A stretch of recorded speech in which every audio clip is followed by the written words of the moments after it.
जय हिंद दोस्तों। तो आज की इस क्लास में हम लोग देखेंगे 2024 में जो हमारा आर्मी नर्सिंग असिस्टेंट का पेपर वहां पे हुआ था, वहां पे कैसे क्वेश्चन आपके पेपर में वहां पूछे गए थे। दोस्तों यहाँ पे जो अब डेली में प्रैक्टिस स्टार्ट वहां पे कराऊंगा, डेली 7 बजे इंपॉर्टेंट के सारे जो क्वेश्चन आपके होते हैं, जिनके ज्यादा चांस है पेपर में आने के, वो सारे क्वेश्चन हम लोग यहाँ पे करेंगे। और साथ साथ उनके जो इंपॉर्टेंट पॉइंट भी मैं बताता चलूंगा कि जिन क्वेश्चन के ज्यादा चांस रहेंगे पेपर में आने में, अगर जो ये मैं क्वेश्चन यहाँ पे करा रहा हूँ, यानी कुल टोटल मान चलना मैं यहाँ पे आपको 100 प्रैक्टिस सेट यहाँ पे कराऊंगा।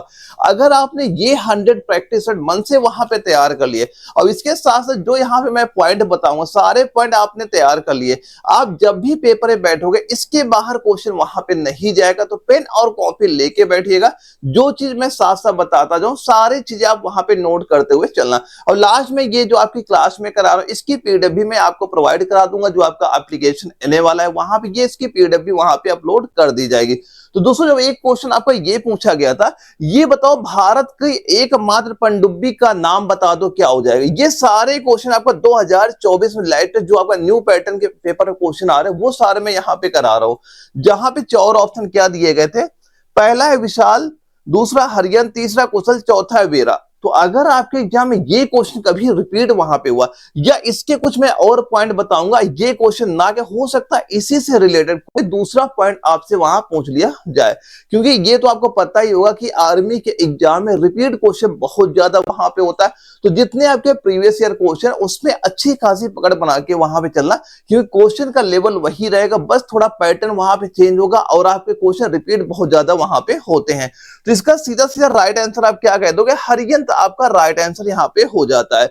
क्या बता दोगे, ऑप्शन नंबर बी यहाँ पे राइट आंसर हो गया। दोस्तों टोटल आप काउंट भी करते चलना क्या स्कोर यहाँ पे आपका हो रहा है। बस ये 100 सेट आप जरूर करके जाना पेपर ही पहले, इसके बाहर क्वेश्चन नहीं जाएगा, यकीन मान के वहां पे आप चलिएगा। दोस्तों यहाँ पे अगर ये क्वेश्चन पेपर में आया है, तो यहाँ पे और क्या चीजें आपसे पूछी जा सकती हैं। एक तो ये चीज यहाँ पूछी जा सकती है कि ये बताओ, अच्छा ये जो आपका पनडुब्बी है, इसका निर्माण कब से शुरुआत वहां पे हुई थी और कब ये इसका निर्माण वहां पे कंप्लीट आपका वहां पे हो गया। तो पहला चीज क्या बताओगे, यहाँ पे एक चीज ये लिखना है यहाँ पे कि अगर पूछ लिया गया इसका निर्माण कब स्टार्ट हुआ था, आप बताओगे 1998 में इसका निर्माण स्टार्ट वहां पे हुआ था। और यहाँ पे एक चीज ये याद करना, इसका कमीशन यानी कब ये एक्सेप्ट वहां पे हो गया, कब ये कंप्लीट वहां पे हो गया, तो आप क्या बताओगे 2016। ये दोनों डेट वहां पे याद करना। अगर ये क्वेश्चन पूछा गया तो ये चीजें भी आपसे वहां पूछी जा सकती हैं। एक चीज ये ध्यान रखना कि जो आपका ये हरियंत है, इसमें एक मिसाइल यहाँ पे रखी गई, उसका नाम भी याद कर लेना, वो क्या हो जाएगा K-15 सागरिका। ये मिसाइल इसमें आपकी रखी गई सागरिका। अब इसकी रेंज पूछ के एक बार पेपर में आ चुका है, इस मिसाइल की रेंज कितनी होती है, इसकी मारक क्षमता कितने किलोमीटर की वहां पे है, तो आप क्या बताओगे 750 किलोमीटर। आप यहाँ पे ये चीज याद रखिएगा। अब यहाँ पे ये क्वेश्चन पूछा जाता है कि भारत के पास कुल कितनी पनडुब्बियां वहां पे हो जाती हैं। अगर ये पूछा जाए कि टोटल कुल कितनी पनडुब्बियां यहाँ पे आपकी हो जाएंगे, तो यहाँ पे आप क्या बताओगे 17 पनडुब्बियां यहाँ पे आपकी हो जाती हैं। और इसमें से आपकी क्या हो जाएंगी, 4 पनडुब्बियां ऐसी यहाँ पे हो जाती हैं जो परमाणु हथियार से लैस वहां पे हो जाती हैं। 4 परमाणु से लैस पनडुब्बियां वहां पे आपकी हो जाती है। ये चीज यहाँ पे याद करना। देखो ये आपका एक क्वेश्चन ये भी आपके आर्मी जीडी के एग्जाम में क्वेश्चन पूछा गया था, हरियंत का मतलब क्या वहां पे होता है। तो इसका मतलब क्या बताओगे, शत्रुओं का नाशक इसका मतलब वहां पे होता है। तो ये कुछ इंपॉर्टेंट पॉइंट है जो आपसे वहां पूछे जा सकते हैं, और सब में आपको अच्छी खासी पकड़ वहां पे बना के चलना है। एक क्वेश्चन पूछा गया, जेमिनी का लॉन्च किया गया था। जैसे आपने देखा होगा एक चैट जीपीटी हो जाता है, वैसे एक ये आपका एआई टूल यहाँ पे हो जाता है। ये पूछ लिया गया कि जेमिनी किसने लॉन्च वहां पे किया था, एप्पल ने किया, गूगल ने किया, मैकबुक ने किया, या एंड्रॉइड ने किया। तो इसका वैसे सभी लोग ज्यादातर यूज भी वहां पे कर रहे हैं, तो सबको पता भी होगा इसका आंसर क्या हो जाएगा।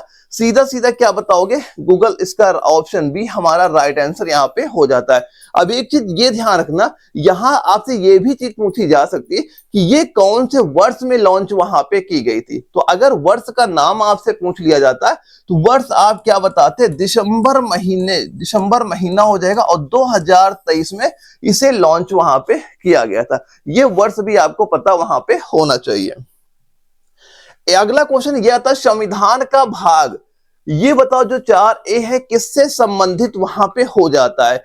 इससे कई सारे क्वेश्चन आपसे वहां पूछे जा सकते हैं। जैसे ये क्वेश्चन अगर आपके पेपर में पूछा गया तो और क्या चीजें ऐसी हैं जो आपसे और वहां पूछी जा सकती है, वो सारी चीजें भी यहाँ पे मैं बताऊंगा। तो अगर क्वेश्चन पूछा गया जो संविधान का भाग 4A है ये किससे संबंधित वहां पे हो जाएगा, तो सीधा सीधा क्या बताओगे राइट आंसर यहाँ पे, ये हो जाएगा मौलिक कर्तव्य। ऑप्शन बी यहाँ पे राइट आंसर हो गया। दूसरी यहाँ पे आप काउंट करते चलना स्कोर कितना यहाँ पे हो रहा है। मैं चाहता हूं कि कम टाइम पे वो सारी चीजें मैं आपको बताऊं जो आपके एग्जाम के लिए वहां पे जरूरी है। तो जो किसी बच्चे कोई भी अगर वहां पे डाउट भी वहां पे होता है तो आप कमेंट बॉक्स में जरूर बता दीजिएगा, मैं कमेंट बॉक्स में उसका आपका रिप्लाई जरूर वहां पे करूंगा।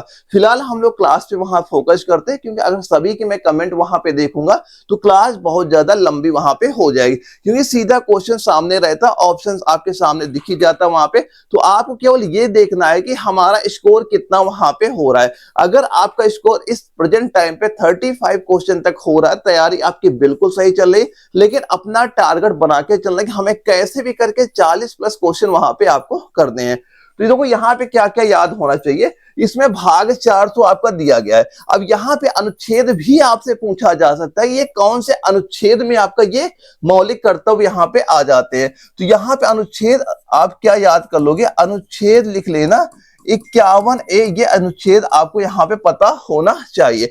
अब देखो ये क्वेश्चन पूछा जाता है कि ये कौन सा संविधान संशोधन वहां पे हुआ था जिसके तहत ये आपके मौलिक कर्तव्य वहां पे जोड़े गए थे। तो संविधान संशोधन कौन सा बताओगे, आप बताओगे 42वां संविधान संशोधन तहत ये सारे चीजें वहां पे जोड़ी गई थी। अब एक क्वेश्चन ये आपसे बनता है कि ये 42वां संविधान संशोधन कौन से वर्ष में हुआ था। वेरी इंपॉर्टेंट क्वेश्चन, बहुत बार पेपर में आपके ये आ चुका है। तो ये 42वां जो संविधान संशोधन था ये आपका 1976 में आपका यहाँ पे जोड़ा गया था। अब एक क्वेश्चन ये पूछा जाता है कि पहले मूल कर्तव्य कितने वहां पे थे। जैसे यहाँ पे बात हो रही है, यहाँ पे मौलिक कर्तव्य की बात हो रही है, एक चीज ये यहाँ याद कर लेना कि अगर ये पूछ लिया जाए कि मूल रूप से कितने कर्तव्य वहां पे थे, तो आप क्या बताओगे, मूल रूप से आपके 10 कर्तव्य वहां पे थे। इसके बाद एक 86वां संविधान संशोधन हुआ था। एक कौन सा हुआ था आपका, ये हुआ था 86वां संविधान संशोधन फिर यहाँ पे हुआ था, जिसके बाद आपका एक ये 11वां वहां पे जोड़ा गया था। यानी कुल मिला के अब मूल कर्तव्य कितने आपके हो गए, आप बताओ 11 मूल कर्तव्य यहाँ पे आपके हो गए। अब ये भी क्वेश्चन पेपर में आता है कि ये जो 86वां संविधान संशोधन है ये कौन से वर्ष में वहां पे हुआ था। तो वर्ष क्या बताओगे, 2002 वर्ष यहाँ पे आप बताना। हर पॉइंट आपका इंपॉर्टेंट, वही चीजें बताऊंगा जो आपके पेपर में क्वेश्चन पूछे जा सकते हैं। अगर आप किसी दूसरे एग्जाम की भी वहां पे तैयारी कर रहे होगे तो आप खुद ही देखा होगा ये सारे क्वेश्चन कहीं ना कहीं आपको वहां पे दिखे होंगे। तो इस पे अच्छी खासी पकड़ आपको बना के वहां पे चलना है। अब एक चीज ये यहाँ पे ध्यान रखना, एक चीज ये याद कर लेना, स्वर्ण सिंह समिति जो है ये भी पेपर में क्वेश्चन पूछा जा चुका है। क्या, स्वर्ण सिंह समिति की सिफारिश पे आपके मौलिक कर्तव्य वहां पे जोड़े गए थे। अब क्वेश्चन ये पूछा जाएगा कि किसकी सिफारिश पे ये मौलिक कर्तव्य वहां पे जोड़े गए थे, तो क्या बताओगे, स्वर्ण सिंह समिति, आपको ये पता वहां पे होना चाहिए। तो ये सारे पॉइंट याद करना, पेपर क्वेश्चन यहां से पूछे जाते हैं।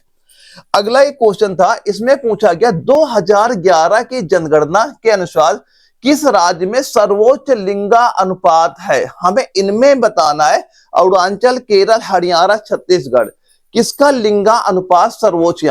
यहां से भी कई सारे क्वेश्चन आपसे पूछे जाते हैं। हो सकता है आपका राज्य छोड़ के किसी अपने भारत देश का ही पूछ लिया जाए वहां पे। तो यहाँ पे क्या क्या क्वेश्चन और पूछे जा सकते हैं वो सारी चीजें भी मैं यहाँ पे बताऊंगा। फिलहाल इसका राइट आंसर आप यहाँ पे क्या कह दोगे, आप कह दोगे केरल राज्य। ऑप्शन नंबर बी यहाँ पे आपका राइट आंसर यहाँ पे हो जाता है। क्या हो गया, ऑप्शन बी आपका राइट आंसर यहाँ पे हो गया। अब यहाँ पे एक चीज ये ध्यान रखना कि जो आपकी ये 2011 की जनगणना यहाँ पे हुई थी, अब यहाँ पे अगर ये पूछ लिया जाए कि केरल का लिंगा अनुपात कितना हो जाएगा, आप कहोगे 1084 प्रति 1000, ये क्या हो जाएगा, लिंगा अनुपात यहाँ पे हो जाता है, यानी 1000 पुरुष में 1084 महिलाएं यहाँ पे हो जाती हैं। तो ये लिंगानुपात कौन से राज्य सबसे ज्यादा है, केरल राज्य का यहाँ पे आपका हो जाता है। अब यहीं पे अगर ये पूछा जाता सबसे कम कहाँ का है, तो सबसे कम कहाँ का बताते, आप बताते हरियाणा राज्य का, सबसे कम हरियाणा राज्य का, यहाँ कितना है आपका 877, यानी 1000 महिलाओं 1000 पुरुष में आपकी 870 महिलाएं यहाँ पे हो जाती है। अब यहाँ पे अगर पूछ लिया जाए भारत का, अगर भारत का लिंगानुपात पूछ लिया जाता है तो आप क्या बताते, 943 यहाँ पे आपका हो जाता है। तो ये सारी चीजें यहाँ पे याद कर लेना। एक क्वेश्चन ये भी पूछा जाता है, जो केरल की स्थापना कौन से वर्ष में वहां पे होती, केरल राज्य कब वहां पे बना था, कौन से वर्ष में इसका निर्माण वहां पे किया गया था, तो आप क्या बताओगे 1956। ये भी चीज यहाँ पे याद कर लेना। ये लिंगानुपात तो सारे याद ही करना, क्योंकि यहां से आपके एग्जाम में क्वेश्चन आपके पूछे जाते हैं। अगर यहीं पे ये पूछ लिया जाए, जो आपका केरल राज्य है, अगर यहाँ की साक्षरता दर आपसे पूछ ली जाए, क्या साक्षरता दर ये कितनी यहाँ पे हो जाती, आप बोलते हैं 94% यहाँ पे आपकी हो जाती है। ये सारी चीज याद करना। और यहाँ पे अगर ये पूछा जाए कि यहाँ की जनसंख्या टोटल कितनी है, जनसंख्या टोटल कितनी हो जाएगी, आप बता दोगे यहाँ पे 3.5 करोड़ यहाँ पे जनसंख्या यहाँ पे हो जाएगी, जो आपका 2025 का आंकड़ा यहाँ पे था। अगर यहाँ पे एक क्वेश्चन ये पूछ लिया जाए, अच्छा एक चीज ये भी हमें बता दो कि जो केरल राज्य में बच्चों का, अगर बच्चों का लिंगा अनुपात आपसे यहां पूछ लिया जाए, और वो बच्चों की मान चलना, जो बच्चे मान लो 6 वर्ष तक हैं, उनका लिंगानुपात कितना हो जाएगा, आप बताओगे 964 यहां पे आपका हो जाता है। अब ये अगर पूछा गया कि केरल राज्य की राजधानी क्या हो जाती है, या फिर केरल राज्य का सबसे बड़ा शहर वहां पे कौन सा हो जाता है, तो आपको पता ही होगा कि जो आपका केरल राज्य है, इसकी राजधानी क्या बताओगे, तिरुवनंतपुरम हो जाएगा। और सबसे बड़ा केरल राज्य का शहर कौन सा होता है, वो हो जाएगा कोच्चि, यहाँ पे हो जाता है। तो ये कुछ इंपॉर्टेंट पॉइंट है जो आपसे पूछे जा सकते हैं, कि अगर ये क्वेश्चन हमारे पेपर में आया तो वो सारे पॉइंट मैंने बता दिए कि और क्या क्या चीजें पेपर में आ सकती हैं।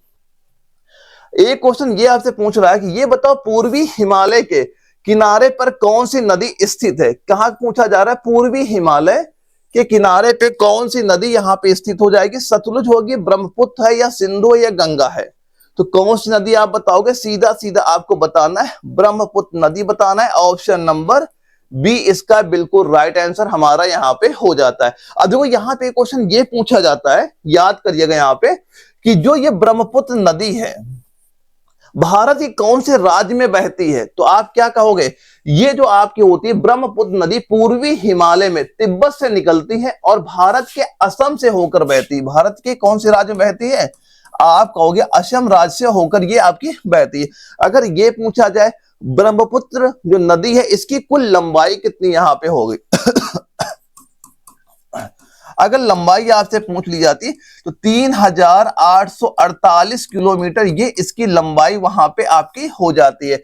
अब एक चीज ये याद करना है कि जो ब्रह्मपुत्र नदी का अगर ये पूछा जाए उद्गम कहां से होता है, तो अगर आपसे पूछ लिया गया ब्रह्मपुत्र नदी का ये बताओ इसका उद्गम, इसका इस नदी का उद्गम कहां से होता है, अगर आपसे यही चीज वहां पूछ ली गई तो आप क्या बताओगे, मानसरोवर झील।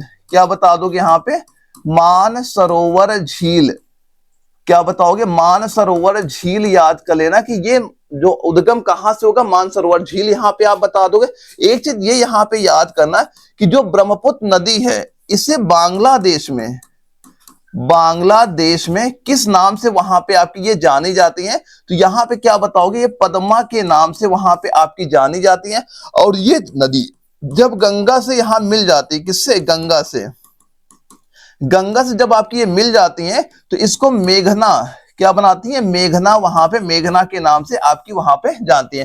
तो अगर पूछा गया ब्रह्मपुत्र नदी को बांग्लादेश में किस नाम से जाना जाता है, या फिर जो ब्रह्मपुत्र नदी गंगा नदी से मिल जाती है उसके बाद किस नाम से वहां पे जानते हैं, तो ये सारे पॉइंट यहाँ पे नोट करना, सारे इंपॉर्टेंट पॉइंट यहाँ पे हो जाते हैं। और जो आपका काजीरंगा राष्ट्रीय उद्यान है इसी नदी किनारे आपका स्थित वहां पे हो जाता है, ये भी चीज आपको पता होना चाहिए। तो ये कुछ बेसिक पॉइंट हमारे हो जाते हैं ब्रह्मपुत्र नदी को लेके। तो सारी चीजें आप तैयार वहां पे करते हुए चलिएगा।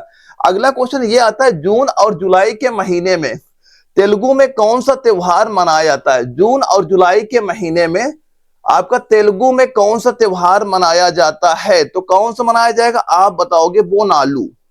आपके पेपर में आया, क्या बताओगे? बोनालू। ऑप्शन ए इसका राइट आंसर यहाँ पे हो जाए। क्या बता दोगे? ऑप्शन ए इसका राइट आंसर यहाँ पे हो जाता है। और ये क्या हो जाता है? ये तेलंगाना में देवी महाकाली को समर्पित यहाँ पे हो जाता है, जो जून जुलाई यानी आषाढ़ मास के महीने में आपका वहां पे बनाया जाता है। अगर ये पूछा जाए इसकी स्थापना, अगर ये पूछ लिया जाए, अच्छा ये बता दो इसकी स्थापना भी यहाँ पे याद कर लेना, ये कब हुई थी? 18वीं शताब्दी में। क्या बताओगे? 18वीं शताब्दी में हैदराबाद राज्य में प्लेग से बचाव के लिए वहां पे हुई थी। एक वहां प्लेग नामक बीमारी वहां पे हुई थी, उससे बचाव के लिए आपके ये आपका त्योहार तब से आपका मनाया वहां पे जाता है। इसके बाद तेलुगु का एक फेमस और त्योहार है जिसको हम लोग पोंगल के नाम से जानते हैं।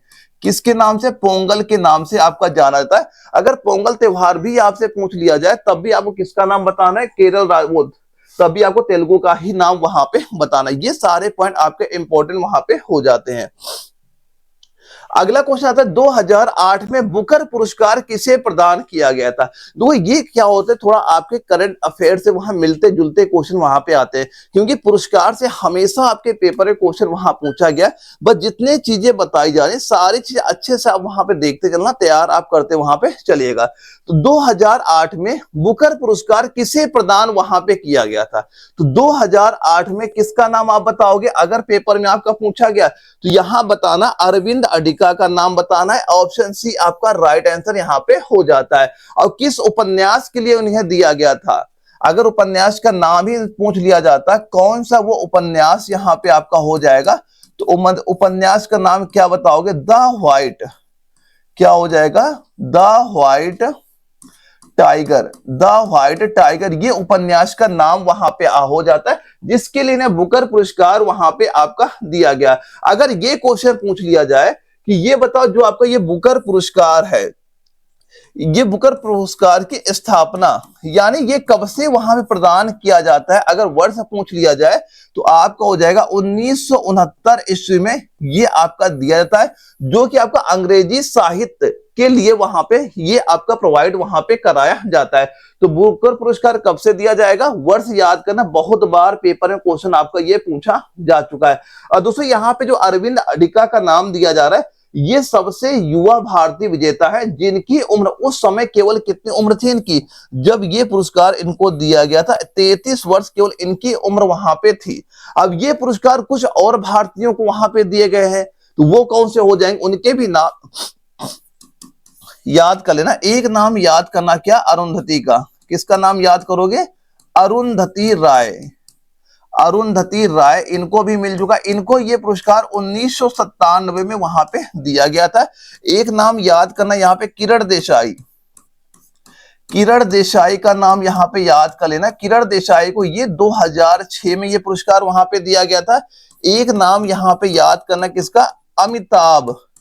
अमिताभ घोष का नाम यहाँ पे याद कर लेना। इनको ये पुरस्कार 2019 में प्रोवाइड वहां पे दिया गया था। ये आपका गोल्डन बुकर पुरस्कार इनको वहां पे दिया गया था, तो ये नाम भी याद कर लेना। अगर यहाँ पे अरविंद अडिगा का पूछा जा रहा है तो हो सकता है आपके पेपर इनका किसी का पूछ लिया जाए कि ये बताओ अच्छा अरुंधति राय को पुरस्कार कौन से वर्ष में दिया गया, ये से पूछा जा सकता है। ये पूछा एक क्वेश्चन बन सकता है कि निम्नलिखित में से आपका जो बुकर पुरस्कार है किसको नहीं दिया गया है? तो आपको हो सकता है 3 नाम ये दे दिए जाए जिनको पुरस्कार वहां पे दिया गया, एक नाम आपका अलग से वहां से और ऐड कर सकते हैं वहां पे। तो ये सारे चारों नाम यहाँ पे पता होने चाहिए। 3 नाम ये यहाँ पे हो गए, एक नाम अरविंद अडिगा का हो गया, ये आपका पता वहां पे होना चाहिए। अगर ये क्वेश्चन पूछा जाए कि इसमें राशि कितनी वहां प्रोवाइड आपकी कराई जाती है, तो बुकर पुरस्कार में सबसे बड़ा पुरस्कार राशि जो क्या हो जाएगा, वो क्या बताओगे आप?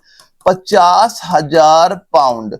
50,000 पाउंड का पुरस्कार वहां पे दिया जाता है। तो ये सारे इंपॉर्टेंट पॉइंट वहां पे हो जाते हैं जो आपसे एग्जाम में क्वेश्चन पूछे जा सकते हैं। यहाँ पे दोस्तों ये जो मैंने नोट्स आपको दे रखे हैं, बस ये नोट्स भी आप वहां पे तैयार करते चलना है दोस्तों। यहाँ पे आपको नोट्स बनाने नहीं पड़ेंगे, सारे नोट्स ऑलरेडी आपके कंप्लीट वहां पे।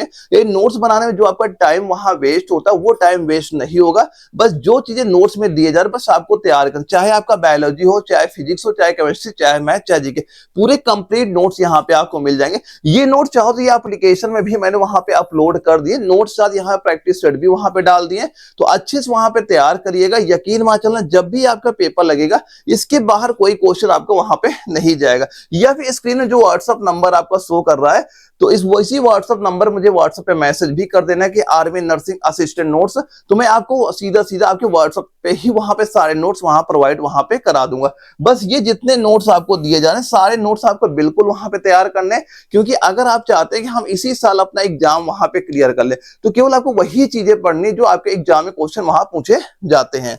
अब हम लोग देखते हैं अगला क्वेश्चन क्या पूछा गया है। 1857 की क्रांति में किसे फांसी वहां पे दी गई थी, या फिर बैरकपुर में ब्रिटिश अधिकारी पर गोली चलाने वाले व्यक्ति का नाम वहां पे क्या हो जाएगा। तो कुछ भी चीजें आपसे वहां पूछी जा सकती हैं, तो क्या बताओगे इसका राइट आंसर वहां पे।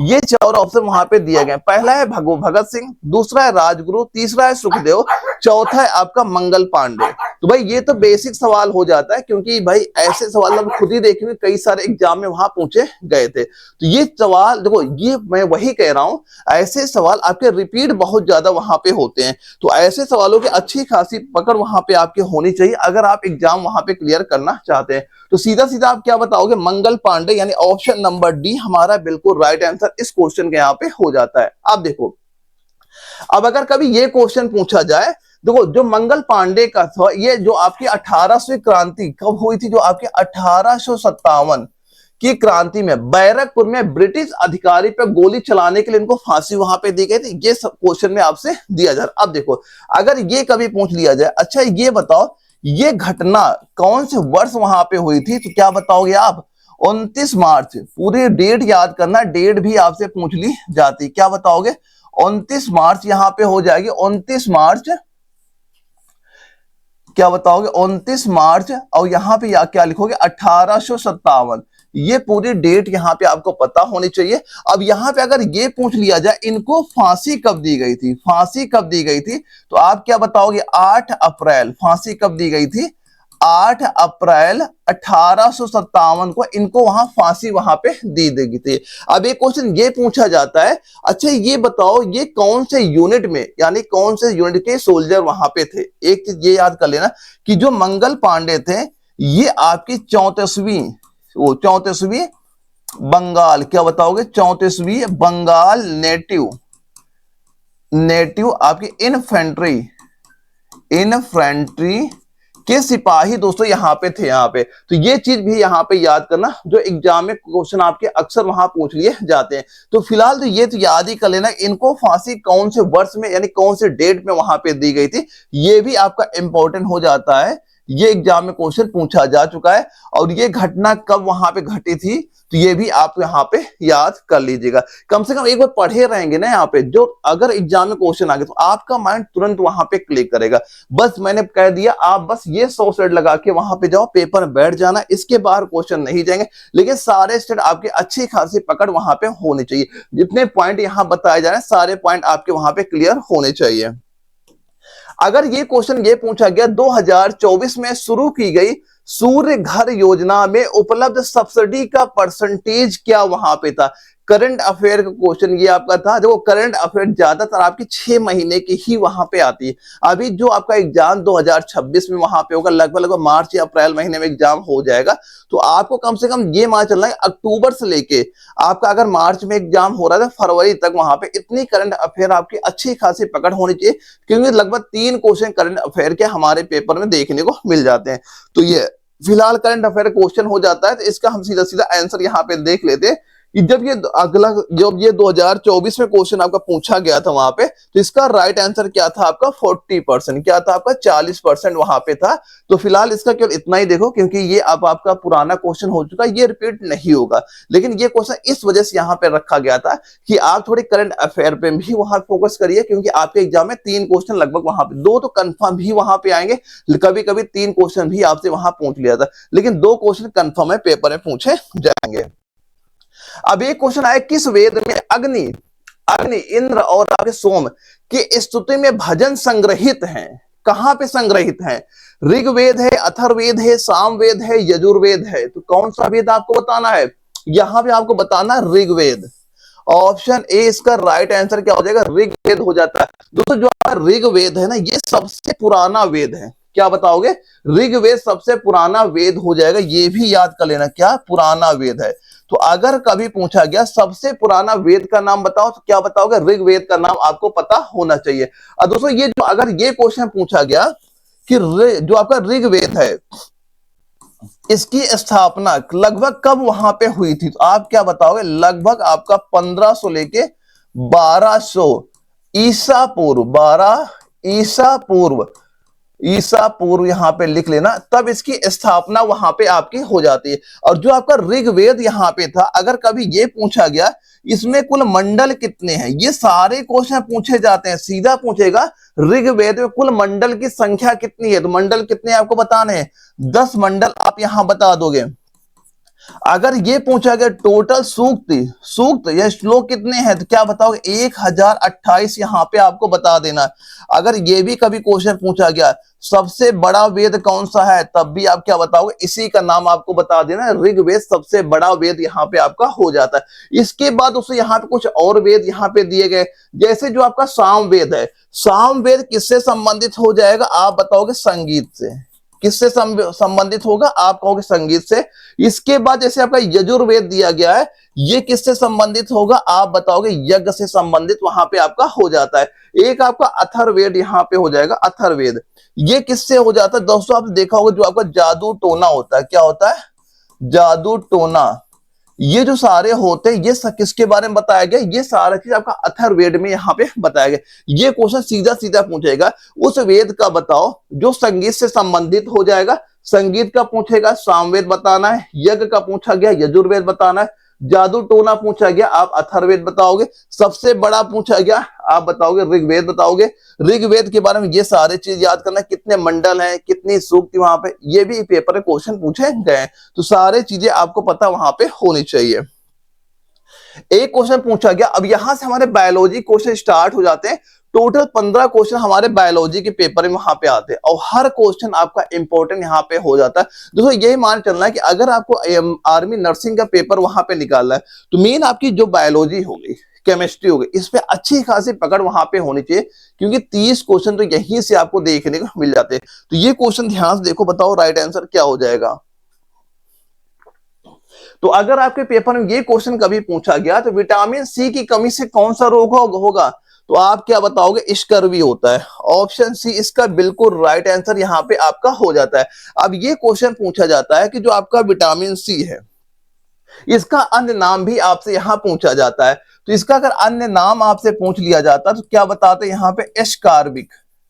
क्या बताएंगे? ये आपका एस्कार्बिक लिख लेना, एस्कार्बिक एसिड के नाम से आपका वहां पे जाना जाता है। अब इसमें होता क्या, जो आपके मसूड़े होते हैं, मसूड़े में सूजन आ जाती है, ये जो मसूड़ों से क्या होता है? ब्लड आपका आना स्टार्ट हो जाता है। ये सारा किससे होता है? जब आपका विटामिन सी की कमी होती है, या फिर स्कर्वी नामक रोग वहां पे आपका हो जाता है। अगर कभी ये क्वेश्चन पूछ लिया गया, अच्छा ये बताओ इसकी खोज, अगर यही पूछ लिया गया इसकी खोज कब वहां पे की गई थी, तो आप क्या कहोगे? खोज आपकी इसकी हुई थी 18वीं शताब्दी में। कब हुई थी खोज इसकी?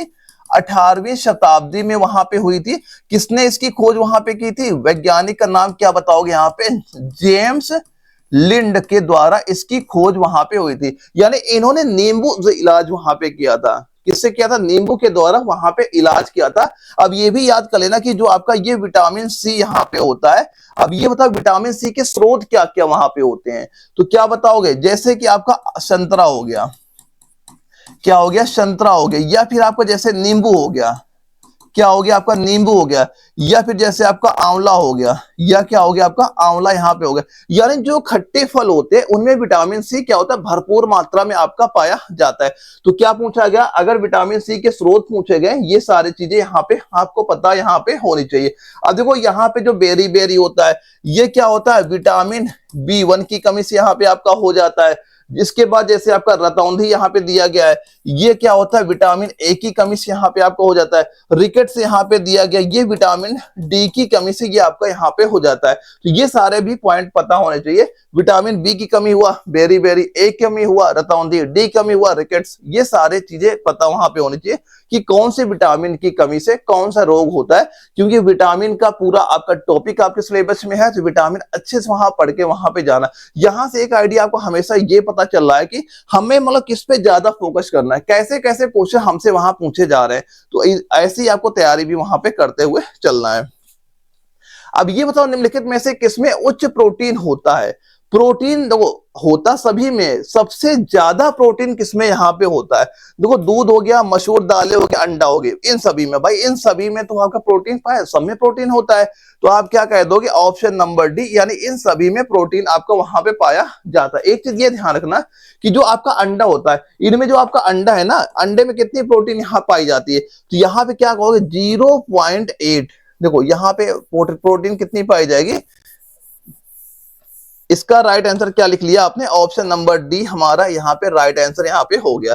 अंडे में प्रोटीन अगर पूछ लिया जाए तो आप कहोगे कितना, 6 ग्राम क्या पाया जाता है, 6 ग्राम प्रति अंडा।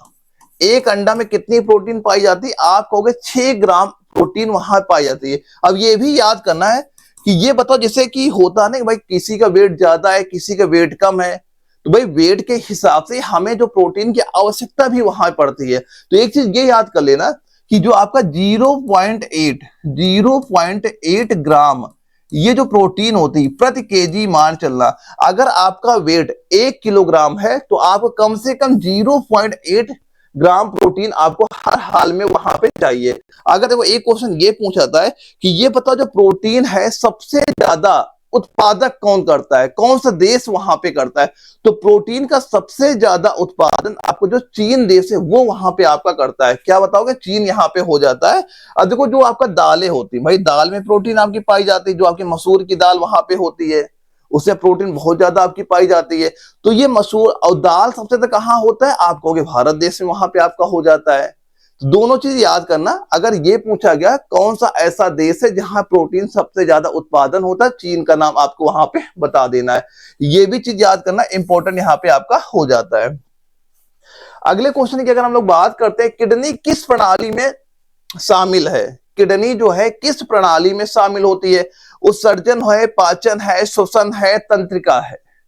तो अगर पेपर में क्वेश्चन पूछा गया तो हम क्या बताएंगे, ये आपका हो जाएगा उत्सर्जन। ऑप्शन नंबर ए आपका राइट आंसर यहाँ पे आपका हो जाता है। ये क्या होता है, जो हमारे रक्त में या हमारे शरीर में जो अपशिष्ट पदार्थ होते हैं, इसका मेन यही काम होता है, उनको शरीर से बाहर निकालने का काम किसका होता है, आप बता दोगे किडनी का ही वहां पे काम आपका यहाँ पे हो जाता है।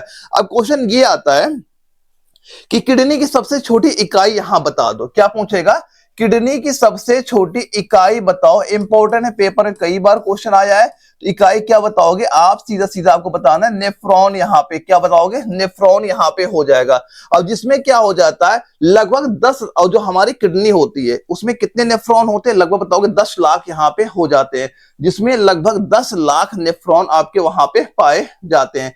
अब देखो कभी अगर आपसे ये क्वेश्चन पूछ लिया गया कि अच्छा ये बता दो सबसे बड़ा, क्या पूछ लिया गया, सबसे बड़ा उत्सर्जन अंग हमारे शरीर का कौन सा है, उत्सर्जन अंग हमारे शरीर का कौन सा है, सबसे बड़ा उत्सर्जन अंग हमारे शरीर का कौन है, अगर पूछा गया तो किसका नाम बताओगे। तब आपको सीधा सीधा बताना है क्या, त्वचा का नाम यहाँ पे बता देना।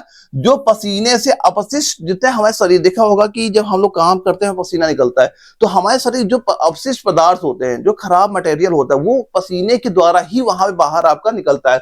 तो सबसे बड़ा उत्सर्जन अंग कौन सा हो जाएगा, आपका त्वचा यहाँ पे आपका हो जाएगा।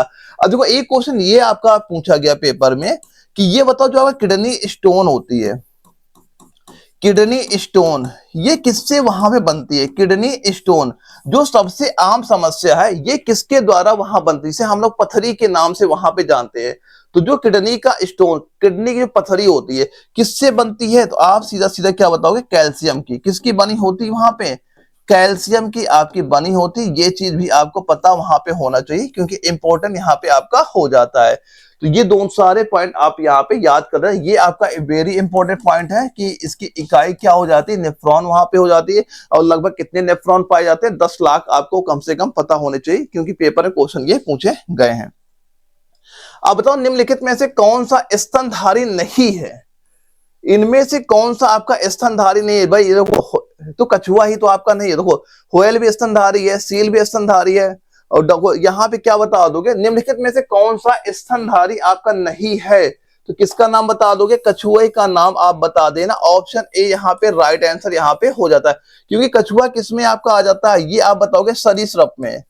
कछुआ किसमें आएगा, आप बताओगे ये सरीसृप वर्ग का प्राणी वहां पे आपका ये हो जाता है, जो कि आपका अंडे देता है, और तथा ये ठंडा रक्त वाला वहां पे आपका हो जाता है। देखो जो आपके स्तनधारी होते हैं ये गर्म रक्त वाले होते हैं, जैसे इंसान हो गया, ह्यूमन हो गया, तो हम लोग किसमें आते हैं, स्तनधारी में आते हैं।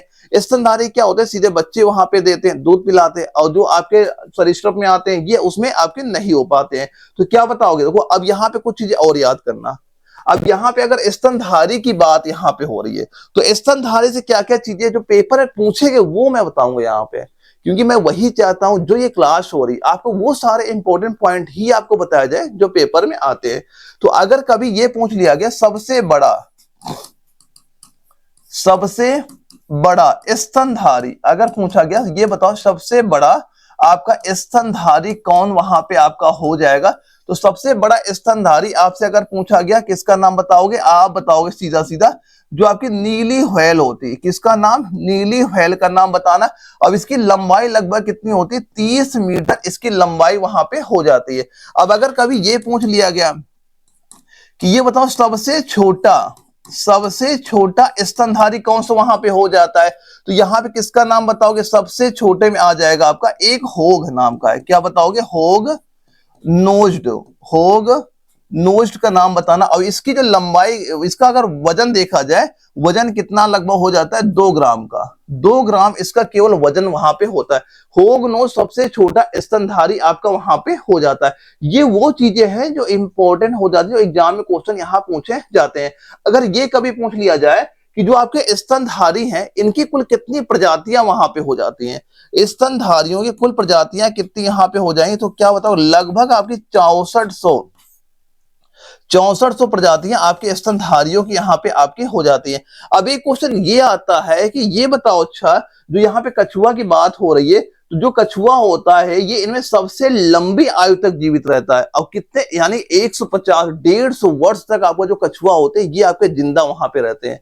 तो यहाँ तो जिंदा रह नहीं पाते यहाँ पे, लेकिन जो समुद्र में कछुए पाए जाते हैं उनकी आयु जो होती है लगभग 150 वर्ष तक वहां पे आपकी होती है। तो ये सारे पॉइंट यहाँ पे अच्छे से कवर कर लीजिएगा। अब ये बता, मनुष्यों में पसलियों कितने जोड़े होते हैं, जो हमारी पसलियां होती हैं कितने जोड़े यहाँ पे होते हैं। ऑप्शन क्या है, 12 है, 5 है, 7 है, 10 है। तो अगर पूछा गया मनुष्यों में पसलियों की संख्या कितनी यहाँ पे होती हैं, तो क्या बताओगे, 12। कितने जोड़े होते हैं, 12 जोड़े होते हैं। ऑप्शन ए आपका राइट आंसर हो जाता है। यानी कुल पसलियां कितनी होती है, 24 पसलियां यहाँ पे हो जाती हैं। 12 जोड़े कितने, 12। अगर कुल संख्या पूछ ली जाए आप बताओगे 24 यहाँ पे आप बता देंगे। अब अगर ये क्वेश्चन पूछ लिया गया, अच्छा ये बताओ पसलियों की खोज किसने वहां पे की, यानी सबसे पहले किसने बताया, भाई हमारे अंदर जो पसलियां हैं कोई ना कोई तो ऐसा इंसान होगा ही जो बताएगा। तो इसकी खोज किसने वहां पे की थी, तो उनका नाम क्या बता दोगे यहाँ पे, हिप्पोक्रेटस। किसका नाम बता दोगे यहाँ पे, हिप्पोक्रेटस वैज्ञानिक का नाम यहाँ पे आप याद कर लीजिएगा। अब इसके बाद देखो कुछ जीव और होते हैं, उन देखो सभी में मान लो समान पसलियां नहीं होती हैं, जैसे इंसानों चाहे मेल हो चाहे फीमेल हो, उनमें मान लो पसलियों की संख्या बराबर वहां पे हो गई। लेकिन अगर ये बात कर ली जाए वहां पे, अगर आपसे ये पूछा गया कुत्तों में बताओ, किसका पूछ लिया, कुत्तों में कितनी जोड़ी पसलियां वहां पाई जाती हैं। अगर यहाँ पे ह्यूमन का पूछा गया, मनुष्य का पूछा गया, अगर यही मनुष्य की जगह अगर आपको कुत्ता दे देता, कुत्तों में पसलियों की संख्या बता दो क्या होती है, तो क्या बताओगे, 13 जोड़े। क्या बता दोगे यहाँ पे, 13 जोड़े बता देना। अगर यहीं पे घोड़ों का अगर आपसे पूछ लिया जाता है, घोड़ों में पसलियों की संख्या क्या वहां पे होती, आप क्या कह देते, 18 जोड़े यहाँ पे आपके हो जाएंगे। ठीक है। अगर ये कभी आपसे पूछ लिया गया कि ये बताओ सबसे बड़ा, क्या पूछ लिया जाए, सबसे बड़ा पसली वाला, सबसे बड़ा पसली वाला जीव, पसली वाला जीव कौन सा यहाँ पे हो जाएगा? तो किसका नाम बता दोगे आप? यहाँ पे वही बताओगे भाई, नीली व्हेल का ही नाम बताओगे। किसका नाम? नीली व्हेल का। कितने जोड़े हो जाते हैं इसमें? 17 जोड़े यहाँ पे आपके हो जाते हैं। क्या बताओगे? 17 जोड़े आपका राइट आंसर यहाँ पे हो जाता है। तो ये सारे भी पॉइंट आप याद कर लेना। कुत्ता पूछे, घोड़ा पूछे, नीली व्हेल पूछे, क्योंकि ये सारे हमारे सिलेबस से सारी चीजें दी गई वहां पे। तो अगर सिलेबस में दिया है तो हो सकता है आपसे पूछ लिया जाए, और आपको ये क्वेश्चन वहां पे नहीं छोड़ने हैं, क्योंकि ये क्वेश्चन आपके ही 2024 में जो पेपर वहां पे हुआ था, पेपर में सीधे सीधे क्वेश्चन वहां पूछा गया था। तो ऐसी चीज आपको तैयार करनी है कि आपका एग्जाम वहां पे निकल जाए। अब आगे देखते हैं, क्वेश्चन ये पूछा गया, निम्नलिखित में से कौन सा तालाब का अजैविक कारक है? निम्नलिखित में से कौन सा आपका तालाब का अजैविक कारक है? बैक्टीरिया, पौधा, ये आपका स्यूडोमोनास दिया गया, पानी यहाँ पे दिया। भाई सीधा सीधा क्या हो जाएगा? पानी हो जाएगा ना। ऑप्शन डी यहाँ पे राइट आंसर यहाँ पे आपका हो जाता है। इसमें कुछ वैसा कुछ है नहीं बताने के लिए, क्योंकि ये सारे चीजें आपको पता ही। वहां पे तालाब की बात हो रही है और कारक की बात हो रही, पानी सीधा सीधा आपको वहां पे टिक कर देना है। अब ये बताओ, निम्नलिखित में से किसमें उच्च आपके आहारी रेशे होते हैं? निम्नलिखित में से किसमें आपके उच्च आहारी रेशे यहाँ पे होते हैं? दूध होगा, पालक होगा, मक्खन होगा, अंडा होगा। तो किसका नाम बताओगे पेपर में अगर आया तो बताओगे पालक का नाम। ऑप्शन बी यहाँ पे राइट आंसर हो जाएगा। क्या बताओगे? पालक का नाम। ऑप्शन बी आपका राइट आंसर यहाँ पे आपका हो जाते। यानी एक कप पालक में, यानी ये मान चलना, अगर आप एक कप जो आपका पालक हो गया, एक कप पालक में लगभग आपका 4 से लेके 5 ग्राम, लगभग 4 से 5 ग्राम क्या इसमें होता है? फाइबर होता है। क्या होता है? 4 से 5 ग्राम इसमें आपका फाइबर होता है, जो दैनिक आवश्यकता का लगभग लगभग आपका ये 15 से लेके 20% वहां पे इसको कवर वहां पे कर देता है। अगर क्वेश्चन ये पूछा गया कि ये बताओ अच्छा सबसे बड़ा फाइबर स्रोत वहां पे कौन सा हो जाता है, तो एक तो आपका ब्रोकोली होता है और दूसरा आपका यह पालक ही वहां पे आपका हो जाता है। तो सीधा सीधा क्या बताओगे? आपका पालक आपका राइट आंसर यहाँ पे हो जाता है। दो ये क्वेश्चन आपका एक ऐसा क्वेश्चन वहां पे हो गया था, कई सारे बच्चे ये क्वेश्चन स्किप कर दिए थे, इसका आंसर वहां पे नहीं दिए गए थे। तो अगर आपसे ये भी क्वेश्चन पूछा गया एक पालक में कितना फाइबर होता है, तो क्या बताओगे? आपका 4 से 5 ग्राम वहां पे हो जाता है। और जो हमारे शरीर को जो फाइबर वहां पे चाहिए उसका लगभग 15 से 20% यही एक कप पालक ही आपका कवर वहां पे कर देता है। तो पालक खाना स्टार्ट वहां पे कर देना जरूरी आपके शरीर के वहां पे होता है। अब ये बताओ, ह्यूमस के लिए क्या सही है? ह्यूमस के लिए क्या सही है? यह हल्का पदार्थ है, यह क्रिस्टली है, यह कोलाइडी है, या इसका अपघटन बहुत तेजी से यहां पे होता है? तो क्या पूछा गया? ह्यूमस के लिए क्या सही यहां पे हो जाएगा? तो क्या बता दोगे? ये क्या होता है? आपका कोलाइडी होता है। क्या होता है? ह्यूमस कोलाइडी होता है। ऑप्शन सी इसका राइट आंसर यहां पे हो जाता है। यानी दोस्तों जो आपका ह्यूमस होता है ना, ह्यूमस क्या होता है? ये मिट्टी का एक जैविक भाग है जो कोलाइडी प्रकृति का होता है, और पानी सोखने में आपका ये सक्षम वहां पे होता है। क्या होता है? पानी सोखने में आपका ये सक्षम वहां पे हो जाता है। अब अगर कभी ये क्वेश्चन पूछ लिया जाए आपसे कि सबसे बड़ा, अगर ये आपसे यहां पूछा जाता कि ये बताओ सबसे बड़ा ह्यूमस युक्त मिट्टी कौन सी, सबसे बड़ा ह्यूमस युक्त मिट्टी कौन सी जो सबसे ज्यादा पानी सोखती है, तो किसका नाम बताओ? सबसे बड़ा किसका बताओगे? तो यहां पे आप बताना काली मिट्टी। कौन सी मिट्टी का नाम बता दोगे? काली मिट्टी का नाम यहां पे बता देना। अब ये काली मिट्टी कहां सबसे ज्यादा पाई जाती है आप बताओ? कहां पे? महाराष्ट्र में और ये गुजरात में। काली मिट्टी कहां ज्यादा पाई जाती है? याद करना, इंपॉर्टेंट हो जाता। सीधा सीधा क्वेश्चन पूछेगा कि निम्नलिखित में से कौन से राज्य में काली मिट्टी ज्यादा पाई जाती है, तो क्या बताओगे? ये काली मिट्टी। एक तो आप बताओगे यहाँ पे महाराष्ट्र का नाम याद करना। ये सारे चीजें पूछी गई हैं, ये आपके जीके में क्वेश्चन आता है वहां पे कि काली मिट्टी कौन से राज्य सबसे ज्यादा पाई जाती है। एक महाराष्ट्र का नाम बताओगे, दूसरा किसको बता दोगे? यहाँ पे गुजरात राज्य, गुजरात का नाम यहाँ पे आप बता देना। अब देखो, अगर ये क्वेश्चन पूछ लिया यहां सबसे बड़ा देखा कि ये बताओ सबसे कम ह्यूमस वाली मिट्टी कौन सी हो जाएगी, भाई आपको पता है कौन सी होती है? रेतीला, जो आपका रेतीला होता है जो राजस्थान में वहां पे होता है, तो वहां पे आप बता देंगे। तो सीधा से राइट आंसर क्या बताएंगे? ये आपका एक प्रकार का कोलाइडी होता है। क्या हो गया? कोलाइडी वहां पे हो जाता है। अगला क्वेश्चन आता है वनों की कटाई का परिणाम क्या होता है? अगर बहुत ज्यादा आप वन वहां पे काट दोगे तो क्या होगा? पहला ऑप्शन है मिट्टी कटाव कम करता है। भाई अगर देखो वन वहां पे लगे हुए हैं, तो अगर वन होते आप देखा होगा कि भाई मिट्टी नहीं कटती है, तो अगर तुम वन ही काट दोगे भाई ये तो सीधा सीधा ही गलत हो गया यहाँ पे। तो ये कम कहाँ करके, तो मान लो जो कटाव था और ज्यादा हो जाएगा, तो ये तो हो ही नहीं सकता।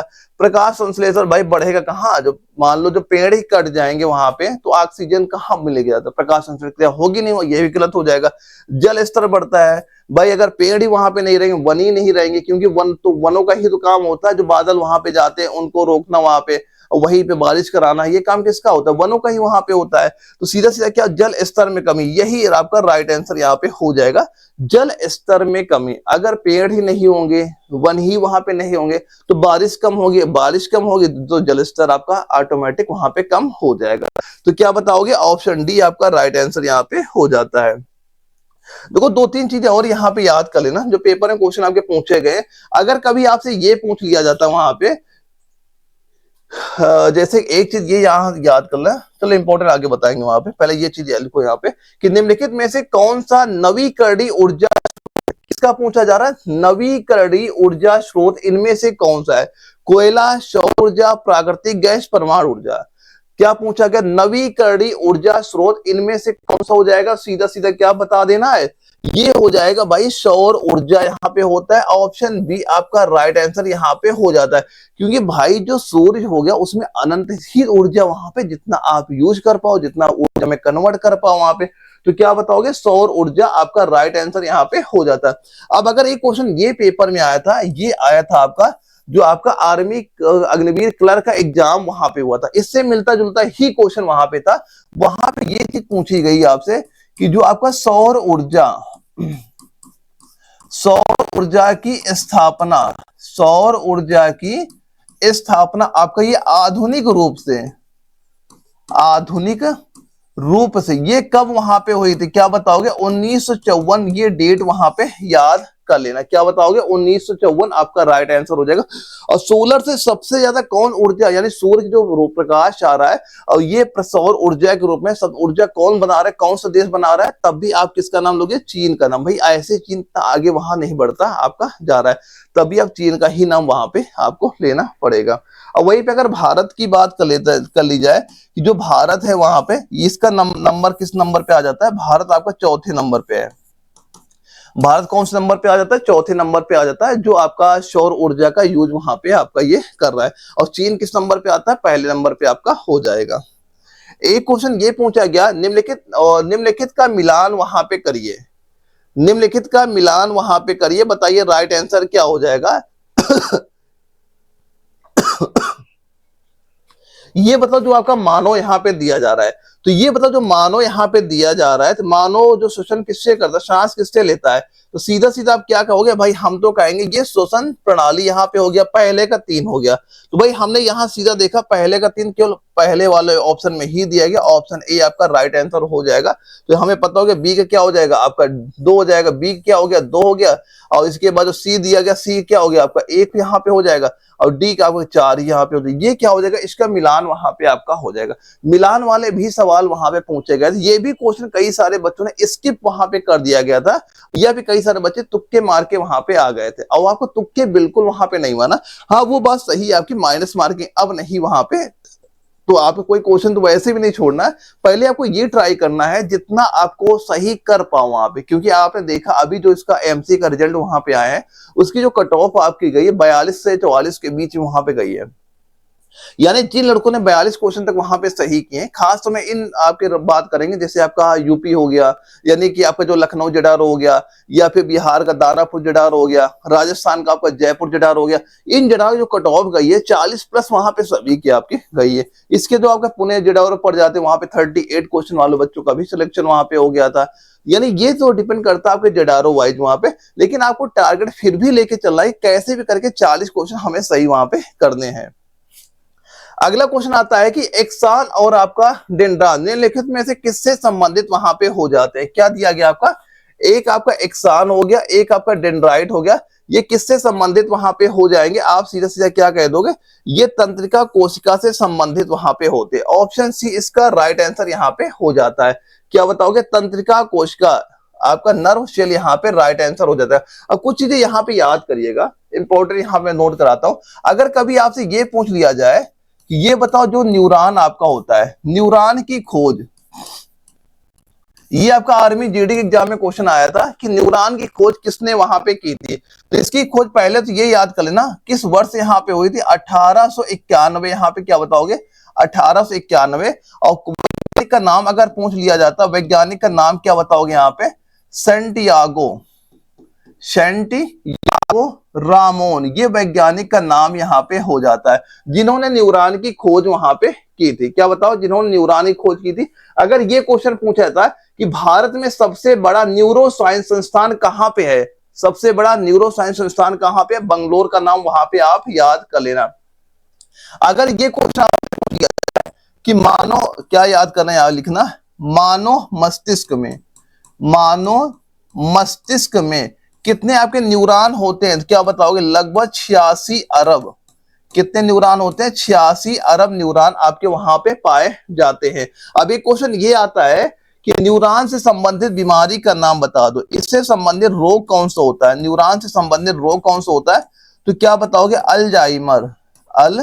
अल्जाइमर रोग वहां पे होता है। अल्जाइमर रोग में होता है क्या दोस्तों, यहाँ पे जो याददाश्त होती है काफी वीक वहां पे हो जाती है, बातें चीजें आप बड़ी जल्दी जल्दी वहां भूलना स्टार्ट हो जाते हो। यानी कोई 1 घंटे की बात हो सकता है आपको अभी याद ना हो, यानी कल कौन सी घटना वहां पे घटी थी आपको वो भी यहाँ पे याद नहीं होगा। तो ये संबंधित जो बीमारी होती है न्यूरॉन संबंधित, वो क्या होती है, अल्जाइमर वहां पे हो जाती है। तो ये सारे पॉइंट एक बार याद जरूर करिएगा।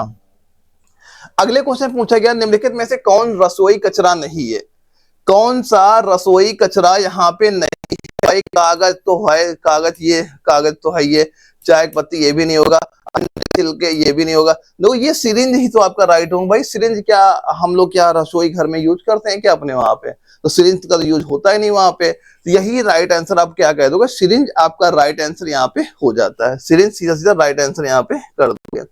अब ये बताओ नीले हरे शैवाल को और क्या कहा जाता है, यहां से कई सारे क्वेश्चन आपके बनते हैं। फिलहाल क्या बताओ, नीले हरे जो शैवाल है इनको क्या कहा जाता है। अगर पेपर में आपसे पूछा गया तो सीधा सीधा क्या कहोगे, इसको क्या कहते हैं, cyanobacteria. Cyanobacteria option number A आपका राइट आंसर यहाँ पे हो जाता है। दोस्तों जो आपको ये साइनोबैक्टीरिया, ये नीले हरे शैवाल है जो प्रकाश संश्लेषण करते हैं और ऑक्सीजन वहां पे उत्पादन वहां पे करते हैं। जो ये नीले हरे शैवाल यहाँ पे दिए गए ना, अगर ये कभी पूछ लिया जाए इनकी खोज कौन सी शताब्दी में वहां पे हुई थी, तो क्या बताओगे, खोज इनकी आपकी 19वीं शताब्दी में वहां पे आपकी हुई थी। एक चीज यहाँ पे ये याद करना इंपॉर्टेंट यहाँ पे हो जाता है, ये मान चलना जो पृथ्वी का में ऑक्सीजन है, क्योंकि भाई जो नीले हरे शैवाल है ये मान लो ऑक्सीजन का निर्माण वहां पे करते हैं। तो ये मान चलना जो टोटल ऑक्सीजन है इसका कम से 20 से 30%, 20 से लेके 30% इन्हीं के द्वारा आपका ऑक्सीजन का निर्माण वहां पे आपका होता है। तो ये सारे चीजें याद करना इंपॉर्टेंट यहाँ पे हो जाते हैं। अगला क्वेश्चन ये पूछा गया, पशुपालन में शामिल नहीं है, मुर्गी पालन, उद्यानिकी, मत्स्य पालन, रेशम पालन। भाई आप देखो ऐसे क्वेश्चन वो होते हैं जो आप गलती से भी गलत ना करके आना, क्योंकि भाई वो ये मान चलो ये सारे आपके बोनस वाले आंसर वहां पे हो जाते हैं। तो पशुपालन में क्या शामिल नहीं होगा भाई, ये उद्यानिकी इसमें थोड़ो आता है, ये यही शामिल नहीं है आपका ऑप्शन बी। आपका आर्मी जीडी में ये क्वेश्चन वहां पूछा गया, याद कर लेना कि जो आपका पशुपालन है, अगर आपसे क्या आपके पेपर में पूछ लिया गया कि जो आपका पशुपालन विभाग है, इसकी स्थापना अगर आपसे पूछ लिया जाए, क्योंकि जीडी के एग्जाम तो पूछा गया, हो सकता है आपके पेपर में क्वेश्चन पूछ ले, तो इसकी स्थापना क्या बता दोगे, ये आपकी हुई थी 1950 के दशक में। देखो वैसे तो ये याद करना इसकी स्थापना आगे पहले तो 1947 में ही आपकी वहां पे हो गई थी, लेकिन इसका जो आधुनिक रूप है ये आपका हो जाएगा 1950 के दशक में वहां पे आपका हो जाता है। अब एक चीज ये याद करना, अगर ये पेपर क्वेश्चन आपके पूछा गया है, हो सकता है आपसे ये पूछ लिया जाए कि जो आपका राष्ट्रीय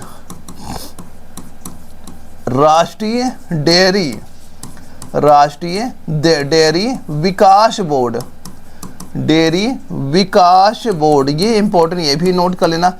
इसका गठन ये कब स्थापित वहां पे हुआ? अगर पूछा गया राष्ट्रीय डेयरी विकास बोर्ड की स्थापना कौन से वर्ष में वहां पे हुई थी, तो वर्ष का नाम क्या बताओगे? 1965, ये वर्ष का नाम सीधा सीधा आप यहाँ पे बता देंगे। तो ये सारे पॉइंट यहाँ पे एक बार नोट करिएगा। अगला क्वेश्चन आता है, ऑक्सीकरण में दिए गए तत्व की ऑक्सीकरण संख्या क्या होगी? बढ़ती है, घटती है, समान रहती है, या इनमें से कोई नहीं? ये क्वेश्चन आपके ऐसे हैं जो आपके केमिस्ट्री 15 क्वेश्चन आते हैं। देखो, अगर 15 क्वेश्चन बायोलॉजी का है, ये मान चलना उसमें 5 क्वेश्चन बिल्कुल आपके इजी वहां पे देखने को मिलेंगे, लेकिन वो क्वेश्चन आपको गलत वहां पे बिल्कुल नहीं करना। अगर वो क्वेश्चन आपने गलत कर दी, वहां पे जल्दबाजी आपने कर दी, तो जो भाई हार्ड क्वेश्चन, जाहिर सी बात है 50 क्वेश्चन अगर आपके पेपर में आते हैं, तो उसमें कम से कम 10 क्वेश्चन ऐसे आपको बिल्कुल मिलेंगे जो आपको ये लगे भाई ये क्वेश्चन आ कहाँ से गया, हमने कहीं ये पढ़ा ही नहीं, ये मेरा आउट ऑफ सिलेबस है। भाई वो क्वेश्चन वैसे रखे ही वहां पे जाते हैं। तो कम से कम जो 40 क्वेश्चन नॉर्मल आ रहे हैं उस पर अच्छी खासी पकड़ बनाओ, और ये जो 10 क्वेश्चन हार्ड बहुत ज़्यादा है, आउट ऑफ सिलेबस हो गया, हो सकता है आपने इसमें भी 4-5 क्वेश्चन वहाँ पे सही कर लो, ठीक है, लेकिन जो नोट्स आपने ले रखे हैं बस वो तैयार करना, पेपर उसके बाहर क्वेश्चन नहीं जाएगा, ये पूरी गारंटी वहाँ पे हो जाती है। तो इसका राइट आंसर हम लोग क्या बताएंगे? सीधा सीधा आप बताओगे बढ़ती है। ऑप्शन ए आपका राइट आंसर हो जाता है। दोस्तों, जहां पे ये आपका ऑक्सीकरण होता है, इसमें क्या होता है? इलेक्ट्रॉनों की क्या हो जाती है? ऑक्सीकरण में जो आपके इलेक्ट्रॉन होते हैं, इनकी क्या यहाँ पे होती है? इलेक्ट्रॉन की हानि यहाँ पे होगी। अब इलेक्ट्रॉन की अगर हानि होगी इस जो आपका तो जिससे क्या होता है? तत्व की जो ऑक्सीकरण संख्या होती है, ये क्या होती है? बढ़ जाती है।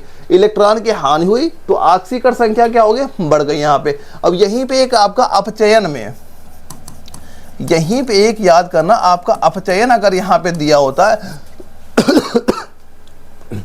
तो अपचयन में क्या होता है? ऑक्सीकरण संख्या यहां पे घटती है, तो इससे क्या होता है? इलेक्ट्रॉनों की प्राप्ति वहां पे होती है।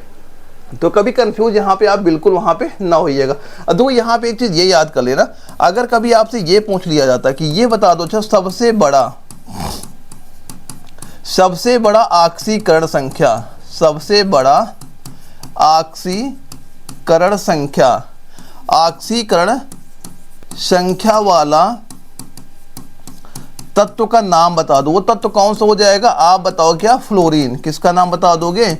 फ्लोरीन का नाम यहाँ पे बता दो, क्या हो जाएगा इसका? +7 तक यहाँ पे आपका हो जाता है। अब यहीं पे अगर ये पूछ लिया जाता है सबसे छोटा, अगर पूछ लिया जाए किसका? अगर सबसे छोटा ऑक्सीकरण संख्या वाला तत्व अगर आपसे पूछ लिया जाए तो ये क्या हो जाता है? ये धातुओं में होता है, ये धातुओं में होता है, ये 4 तक वहां पे हो जाता है। जैसे आप मान लो कार्बन कहीं आप वहां पे लेके चलो वहां पे, ठीक है। तो फिलहाल क्या बताओगे? सबसे बड़ा वाला आपका ये इंपॉर्टेंट हो जाता है, इस पे अच्छा याद कर लेना, क्योंकि पेपर में ये आपसे क्वेश्चन पूछा जा सकता है। अगला क्वेश्चन ये पूछा गया, कार्बन और कौन सा यौगिक स्टेनलेस स्टील बनाते हैं? यानी कार्बन के साथ और कौन सा ऐसा होता है जो स्टेनलेस स्टील बनाता है? लोहा, कोबाल्ट, जिंक या एल्यूमिनियम? इनमें से बताना। तो आप क्या बताओगे यहाँ पे? लोहा ही आप बता देना भाई, लोहा का ही तो यूज वहां पे होता है।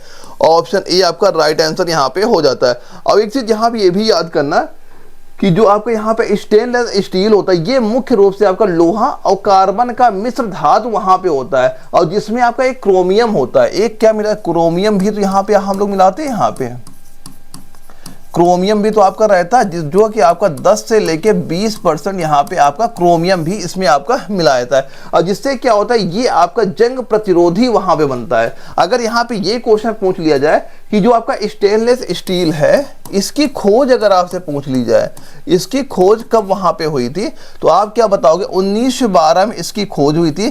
किसने की थी? हैरी, वैज्ञानिक का नाम क्या बताओगे? हैरी ब्रियरली, ये इनके द्वारा इसकी खोज वहां पे आपकी की गई थी। अब यहाँ पे ये पूछा जाए कि सबसे बड़ा स्टील उत्पादक देश कौन सा वहां पे हो जाएगा, तब भी किसका नाम बताओगे? चीन का नाम आप वहां बताना। भारत इसमें भी आपका 4थे नंबर पे वहां पे आपका हो जाता है। तो क्या बताओगे? इसकी खोज 1912 में आपके वहां पे हुई थी। तो ऑप्शन नंबर क्या हो गया? ए आपका राइट आंसर यहाँ पे हो जाता है। अब एक क्वेश्चन ये आया कि ये कैटेन सन की संपत्ति सबसे अधिक किसमें प्रयुक्त होती है? कैटेन सन की जो संपत्ति है सबसे अधिक किसमें प्रमुख है, किसमें आपकी प्रमुख वहां पे हो जाती है? हाँ, प्रमुख यहाँ पे दिया गया पहला सिलिकॉन, दूसरा नाइट्रोजन, तीसरा कार्बन, चौथा सल्फर। तो क्या बताओगे? कार्बन का नाम आपको बताना है। ऑप्शन सी यहाँ पे राइट आंसर यहाँ पे हो जाता है, क्योंकि जो आपका ये होता है कार्बन होता है, ये आपका जो बॉन्ड बनते हैं यहाँ पे, ये एक लंबी श्रृंखला वहां पे आपकी बना देती है। तो क्या बता दोगे यहाँ पे? कार्बन आपका राइट आंसर इस क्वेश्चन के यहाँ पे हो जाता है। अगला क्वेश्चन ये बोला जा रहा है कि कोयले में आपका सिंथेसिस गैस उत्पादित करने की प्रक्रिया का नाम क्या है? कोयले से आपका सिंथेसिस गैस उत्पादित करने की प्रक्रिया का नाम क्या है? कोल गैसीकरण होगा, मेटल गैसीकरण होगा, आयरन गैसीकरण होगा, या आपका जिंक गैसीकरण यहाँ पे होगा। तो आप क्या बताओगे इस क्वेश्चन का आंसर? अगर पेपर में ये क्वेश्चन पूछा गया तो यहाँ पे आप बताओगे क्या? कोल गैसीकरण यहाँ पे बता देंगे। ऑप्शन ए यहाँ पे राइट आंसर यहाँ पे हो जाता है। अब अगर ये क्वेश्चन पूछा गया कि जो कोल गैसीकरण है, ये जो प्रक्रिया है, इसकी स्थापना अगर आपसे पूछ ली कि भाई ये स्थापना मतलब कभी ना कभी शुरुआत तो इसकी हुई होगी और किसी ने की वहां पे होगी। तो अगर ये पेपर क्वेश्चन पूछा गया तो और हमसे ये भी तो चीज पूछ लिया था कौन से वर्ष में इसकी स्थापना हुई या किसने इसकी स्थापना की। ठीक है, दोनों चीज याद करना है वहां पे। तो अगर वर्ष आपसे पूछा जाता, वर्ष क्या बताते? 1792 यहाँ बता देते। वैज्ञानिक का नाम अगर पूछा जाता क्या बताते यहाँ पे? विलियम, क्या बताओगे? विलियम आपका मार्डोक, विलियम मार्डोक, ये वैज्ञानिक का नाम यहाँ पे आपका हो जाता है। अब यहाँ देखो एक क्वेश्चन ये याद करना, ये आपका जीके में रिलेटेड हो जाता है, लेकिन जीके में एग्जाम में क्वेश्चन ये पूछा गया, इस वजह से ये आप याद करना। अगर क्वेश्चन पूछा गया कि ये बताओ जो सबसे बड़ा कोयला उत्पादक राज्य, कोयला उत्पादक राज्य यानी कौन से राज्य सबसे ज्यादा कोयला वहां पे निकाला जाता है? तो किसका नाम बताओगे यहाँ पे? आप बताओगे सीधा सीधा झारखंड का नाम आप यहाँ पे बता दोगे। इंपॉर्टेंट पेपर में कई बार क्वेश्चन आपका पूछा गया कि भारत में कौन से राज्य सबसे ज्यादा कोयला वहां पे निकाला जाता है? तो किसका नाम बताओगे? झारखंड का नाम आपको वहां पता होना चाहिए। अगला क्वेश्चन आता है, निम्नलिखित में से कौन सा रासायनिक परिवर्तन नहीं है? लोहे का जंग लगना, भाई जाहिर सी बात है, लोहा में जंग लग गया, उसकी बनावट बदल गई वहां पे, तो ये तो रासायनिक परिवर्तन हो जाएगा। भोजन का पकाना, अब भोजन एक बार मान लो आपने चावल चढ़ा दिए, चावल आपका पक गया, क्या दोबारा चावल ला पाओगे? नहीं ला पाओगे, तो ये भी नहीं होगा। मोम का पिघलना, ये मोम का पिघलना ही आपका राइट आंसर इस क्वेश्चन के यहाँ पे हो जाएगा। मोम का पिघलना एक प्रकार का भौतिक परिवर्तन होता, अगर यहीं पे होता मोम का जलना, मोमबत्ती का जलना, वो रासायनिक परिवर्तन में होता है। लेकिन मोम का जो पिघलना यहाँ पे आपका दिया गया है, ये क्या हो जाएगा? ये आपका हो जाएगा भौतिक परिवर्तन में आपका वहां पे आ जाता है। क्योंकि दोस्तों होता है क्या, जो आपका मोम का पिघलना होता है, ये भौतिक परिवर्तन इस वजह से होता है क्योंकि इसमें रासायनिक संरचना में कोई भी बदलाव वहां पे नहीं होती, केवल आपका अवस्था बदलती है। मोम मान लो आप जैसे मोमबत्ती आपने बनाई, वो मान लो पिघला दिए, अब मान लो स्क्वायर टाइप का हो गया, उसकी केवल अवस्था बदल रही है, कोई रासायनिक परिवर्तन वहां पे आपका नहीं हो रहा है। अगर मोम की यहाँ बात हो रही है तो एक चीज ये याद करना, अगर ये क्वेश्चन कभी पूछ लिया गया, ये बता जो मोम होता है सबसे ज्यादा कौन से राज्य में ये बनाया वहां पे जाता है? तो क्या बताओगे? यूपी का नाम, उत्तर प्रदेश राज्य का नाम आपको यहाँ पता होना चाहिए।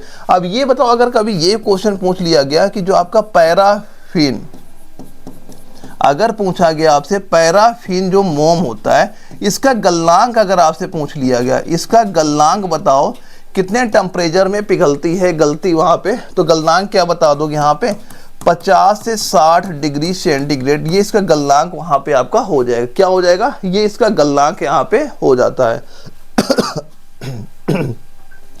अब ये बताओ कार्बन डाइऑक्साइड हवा से कितनी गुना भारी है?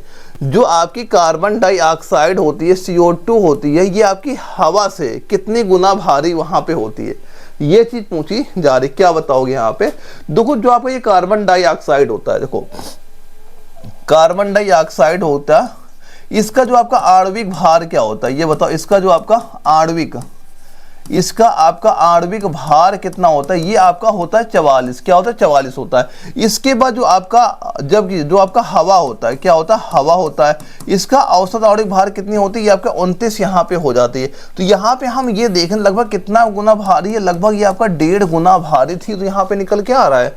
तो क्या बता दो इसका? 1.5 गुना यानी 1.5 क्या हो जाएगा? कितना हो? 39 हो गया, ये 29 करना, ये क्या हो जाएगा आपका? 29 है आप। तो कितना गुना भारी हो जाएगा, 1.5 गुना हो जाएगा। ऑप्शन नंबर ए यहाँ पे आपका राइट आंसर यहाँ पे हो जाता है।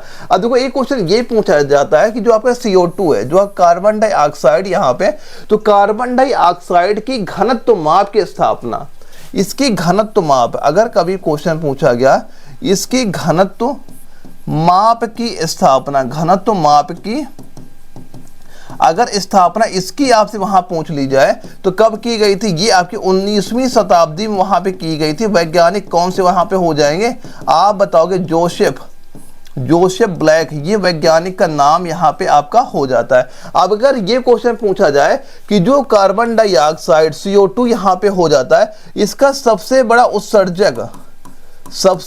उत्सर्जक देश कौन सा वहां पे हो जाएगा, तब भी भाई चीन का ही नाम आप लेना, चीन ही यहाँ पे आपका हो जाएगा, जो कि वैश्विक स्तर पर लगभग 30% उत्सर्जन यहाँ पे आपका कर रहा है वहां पे। अगर क्वेश्चन ये पूछा गया कि जो आपका CO2 यहाँ पे होता है, ये कौन सा राज्य एक ऐसा है भारत का जो सबसे ज्यादा उसका उत्सर्जन वहां पे कर रहा है, तो किसका नाम बताओगे, महाराष्ट्र का। किसका नाम बता दोगे, महाराष्ट्र का नाम यहाँ पे आप बता देना। तो ये कुछ पॉइंट है। अगर ये मैं वो चीजें बता रहा हूँ, अगर ये क्वेश्चन हमारे पेपर में आया तो ये सारे रिलेटेड ही इससे पॉइंट वहां पे हैं।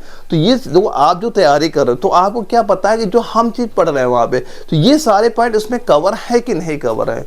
कि मान लो आप कोई बुक से तैयारी भी वहां पे करते रहो, जब पेपर में क्वेश्चन वहां पे है, आपको क्वेश्चन वहां पे दिखे भी ना वैसे, तो बस यहाँ पे बस यही मैं कहूंगा, आप कहीं से भी तैयारी करो, केवल वो चीजें तैयार करो जो पेपर में क्वेश्चन आपके पूछे वहां पे जा रहे हैं। अब ये तो पानी के बारे में कौन सा विकल्प सही है, क्षारीय, अम्लीय, क्षारीय और अम्लीय दोनों, ना क्षारीय ना अम्लीय। किसके बारे में बात हो रहा है, पानी के बारे में।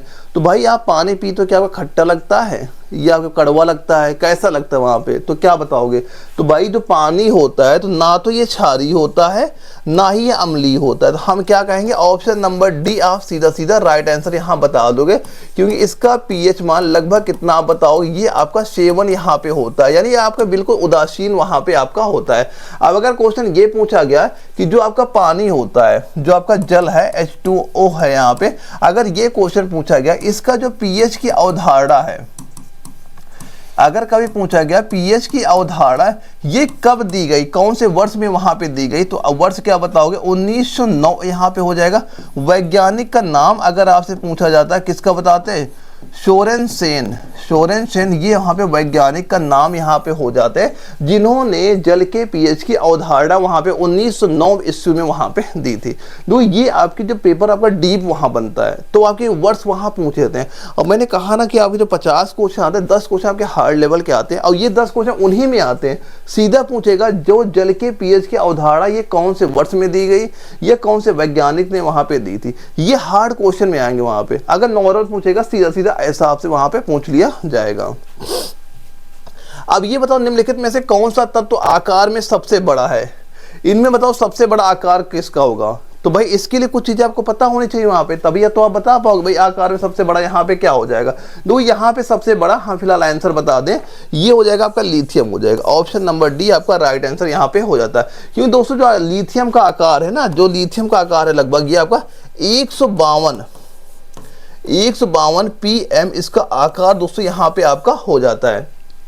इसके बाद यहाँ पे जो आपका हीलियम यहाँ पे दिया जा रहा है, इसका जो परमाणु का आकार है, यानी इसके परमाणु का आकार इसका कितना वहां पे हो जाएगा, इसके परमाणु का आकार हो जाएगा लगभग आपका 131 pm यहाँ पे आपका हो जाता है। और इसके बाद जैसे आपका Mg2+ यहाँ पे दिया जा रहा है, इसका क्या हो जाएगा, इसका हो जाएगा 72 pm यहाँ पे ये आकार इसका हो जाता है। और देखो यहाँ पे एक चीज ये याद कर लेना, तो यहाँ पे हमने क्या देख लिया, ऑप्शन डी आपका राइट आंसर यहाँ पे हो गया। अब अगर कभी आपसे ये क्वेश्चन पूछ दो सबसे कम किसका होता है, सबसे कम आपका H का हो जाएगा, हाइड्रोजन के यहाँ पे हो जाएगा, ये भी यहाँ पे याद करना। अब एक क्वेश्चन ये पूछा जाता है कि जो आपका लिथियम है, अगर आपसे पूछ लिया गया ये बताओ लिथियम की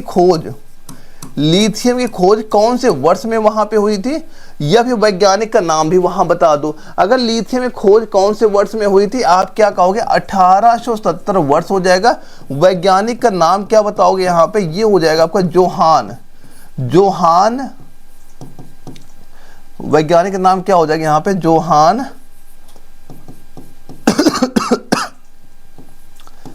अफ्रेडसन। ये वैज्ञानिक का नाम यहाँ पे हो जाएगा, इनके द्वारा इसका वहां पे खोजा गया था। तो क्या बताओगे, इनमें सबसे बड़ा आकार किसका हो जाएगा, वो आपका लिथियम का यहाँ पे हो जाता है। अगला क्वेश्चन आता है, निम्नलिखित में से कौन सा सही है, कौन सा सही है ये पूछा जा रहा है। बताओ निम्नलिखित में से कौन सा आपका सही हो जाएगा। क्लोरीन का भार आपका 34 है, भाई ये तो आपका गलत ही यहाँ पे हो जाएगा, ये गलत हो गया। हाइड्रोजन का भार आपका 1.002 है, ये भी हमारा ये गलत हो जाएगा। इसके बाद दिया गया ऑक्सीजन का भार 16 है, ये आपका ऑप्शन सी यहाँ पे बिल्कुल राइट आंसर इस क्वेश्चन के यहाँ पे हो जाता है। क्योंकि दोस्तों जो आपका ऑक्सीजन होता है क्या होता है, आप क्या कहोगे, जो आपका ये ऑक्सीजन, जो यहाँ पे ऑक्सीजन हुआ, इसका जो परमाणु भार होता है, ऑक्सीजन का जो आपका परमाणु भार होता है, ये लगभग कितना यहाँ पे होता है, ये होता 15.999, ये लगभग आपके ये 16 के बराबर ही वहां पे आपका होता है। इस वजह से आप क्या कह दोगे, ऑक्सीजन आपका बिल्कुल राइट आंसर यहाँ पे हो जाता है। अगर हाइड्रोजन की हम लोग यहाँ बात करते हैं, ये होता 1.00794 यहाँ पे आपका हो जाता है, 794 होता है। तो इस वजह से ये आपका यहाँ पे गलत यहाँ पे हो जाएगा। अगर कभी क्वेश्चन आपसे ये पूछ लिया जाता है कि ये बताओ सबसे बड़ा, क्या पूछा जाता है, सबसे बड़ा परमाणु भार वाला सबसे बड़ा परमाणु भार वाला तत्व कौन सा हो जाएगा, किसका नाम बताओगे आप, सीधा सीधा आपको बताना है यूरेनियम का। किसका नाम बता दोगे, यूरेनियम का नाम यहाँ पे बता देना, 238 इसका नाम यहाँ पे बता देना। अगर यहीं पे सबसे छोटा पूछ लिया जाता है, सबसे छोटा, तो किसका नाम बताते, आप बताते हैं हाइड्रोजन का। किसका बता देते हैं, हाइड्रोजन का बताते हैं 1.008, हाइड्रोजन का नाम वहां पे आप बता देते। तो ये सारे पॉइंट आपको यहाँ पता होने चाहिए। अब इसके बाद एक अगला क्वेश्चन ये पूछा गया कि जो प्राउस्ट का नियम निम्नलिखित में से किससे संबंधित है। ये जो प्राउस्ट का नियम है, इनमें से किससे संबंधित वहां पे हो जाएगा।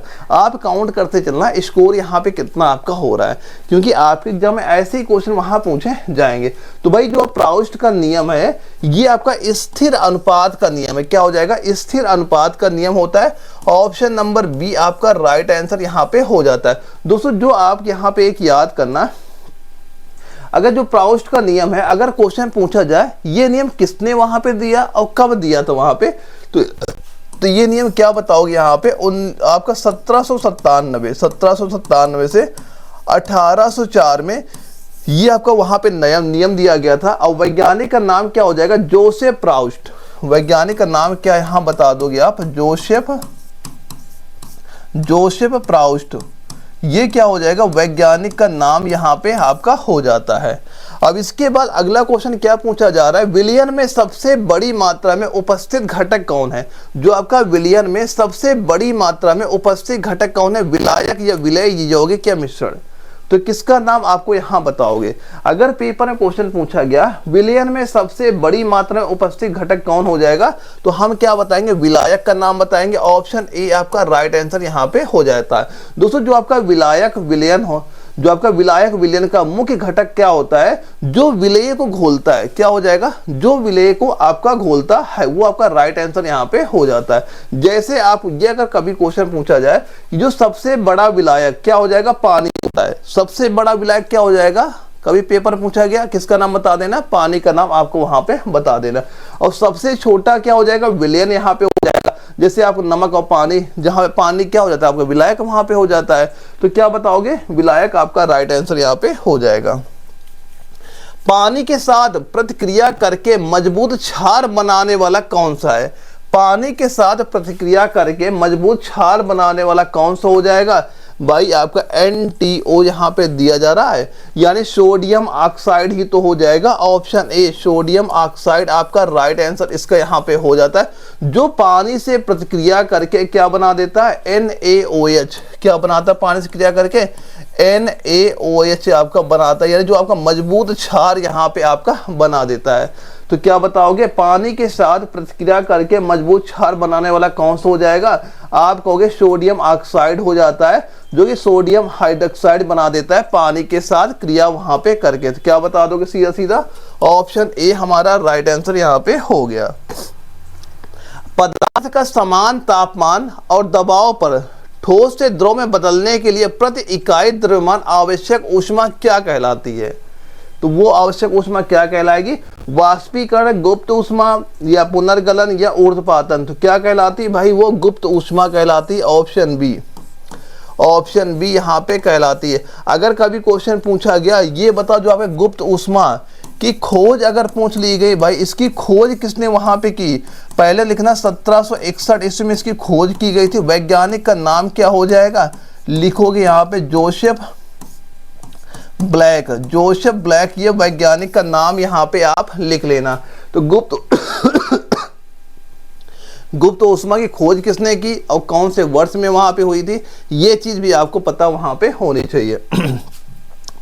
अगला क्वेश्चन आता है, निम्नलिखित में से कौन सा अधातु कमरे के तापमान पर द्रव अवस्था में होता है? हमें क्या बताना? अधातु भी हमारा होना चाहिए और कमरे के तापमान पर किसमें होना चाहिए? द्रव अवस्था में भी वहां पे होना चाहिए। तो कौन सा होगा? पारा, आयोडीन, ब्रोमीन, क्लोरीन। किसका नाम बता दोगे यहाँ पे? आप कहोगे सर हम तो बताएं किसका? ब्रोमीन का नाम। ऑप्शन सी आपका राइट आंसर यहाँ पे हो जाता है।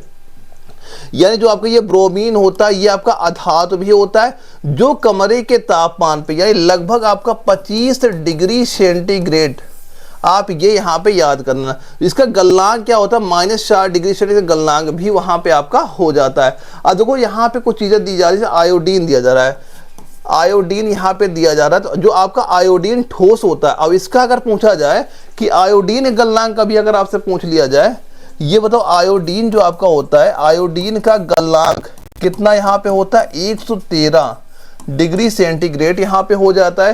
क्लोरीन गैस का अगर पूछ लिया जाए तो क्या हो जाएगा? 34 डिग्री सेंटीग्रेड यहाँ पे आपका हो जाता है। अब देखो कभी अगर आपसे ये पूछा जाए, अगर ब्रोमीन की बात यहाँ पे हो रही है, अगर हमें बात यहाँ किसकी हो रही है? ब्रोमीन की यहाँ बात हो रही है, तो ब्रोमीन के बारे में 2-3 चीजें और आपको पता होनी चाहिए। एक चीज ये आप पता करना सीधा कि ये बताओ जो ब्रोमीन होता है ये सबसे ज्यादा कौन से देश में इसका उत्पादन होता है? आप किसका नाम बताओगे? यहाँ पे चीन का नाम आप यहाँ पे बता देना, जो समुद्री जल से वहां पे आपका करता है। अगर ये कभी क्वेश्चन पूछा जाए कि जो आपके ब्रोमीन की खोज कब की गई थी, तो खोज कब की गई थी? आप बताओगे 1826 में। और किसके द्वारा हुई थी? वैज्ञानिक का नाम क्या बताओगे यहाँ पे? एंटोइन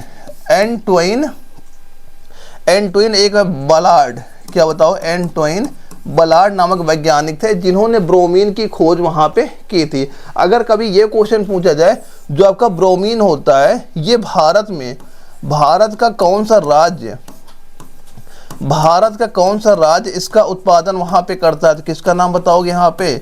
गुजरात का नाम बताओ, गुजरात का नाम बताओ। गुजरात में कहाँ पे? जो आपका रण ऑफ कच्छ होता है वहां पे ब्रोमीन का उत्पादन वहां पे होता है।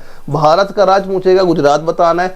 सबसे ज्यादा पूछा गया चीन का नाम बताना है। ब्रोमीन की खोज का वर्ष पूछे या वैज्ञानिक का नाम पूछे, आपको ये चीजें वहां पे पता होनी चाहिए। अगला क्वेश्चन आता है कि O2 का तुल्यांक भार क्या है? ऑक्सीजन का तुल्यांक भार यहाँ पे क्या हो जाता है? तो भाई हम सभी को पता है इसका क्या होता है? ऑप्शन नंबर बी आपका राइट आंसर यहाँ पे हो जाता है। तो तुल्यांक भार कैसे निकालोगे? वो तुल्यांक भार कैसे निकाला जाता है? जो आपका ऑक्सीजन का तुल्यांक भार यहाँ पे आपका दिया जा रहा है, कैसे आप निकालोगे? सीधा 32/4 जैसे यहाँ पे करोगे आपका 8 यहाँ पे निकल के आ जाता है, क्योंकि ऑक्सीकरण में क्या होता है 4 इलेक्ट्रॉन आपका ये वहां पे ग्रहण आपका कर लेता है। अब यहाँ पे कभी अगर आपसे ये पूछ लिया जाए कि ये बताओ इसका परमाणु भार क्या होता है, O2 का परमाणु भार अगर आपसे पूछ लिया जाए, यह बताओ इसका आणविक भार, इसका आणविक भार भी आपसे वहां पूछा जा सकता है। तो परमाणु भार अगर आपसे पूछेगा तो क्या बताओगे? 16 बताओगे। आणविक भार पूछेगा आपको 32 यहाँ पे आपको बता देना है। ठीक है। अगर कभी ये क्वेश्चन पूछा जाए सबसे छोटा तुल्यांक भार किसका होता है? हाइड्रोजन का बताना है, उसका कितना होता है? 1 होता है। तो ये ऑक्सीजन के बारे में ये दोनों चीजें आप यहाँ पे याद कर लीजिएगा। अगला क्वेश्चन था विशिष्ट ऊष्मा का वर्णन कौन सा नियम करता है? विशिष्ट ऊष्मा क्या दिया है भाई? विशिष्ट ऊष्मा का वर्णन इनमें से कौन सा नियम वहां पे करता है? तो भाई ये सारे नियम जब आपको पता होंगे वहां पे तभी तो आप इसका आंसर वहां पे दे पाओगे। तो फिलहाल ये पेपर आपका 2024 में वहां पूछा गया था कि विशिष्ट ऊष्मा का वर्णन कौन सा नियम वहां पे करता है, तो क्या बताओगे? ये हो जाएगा आपका जूल का नियम।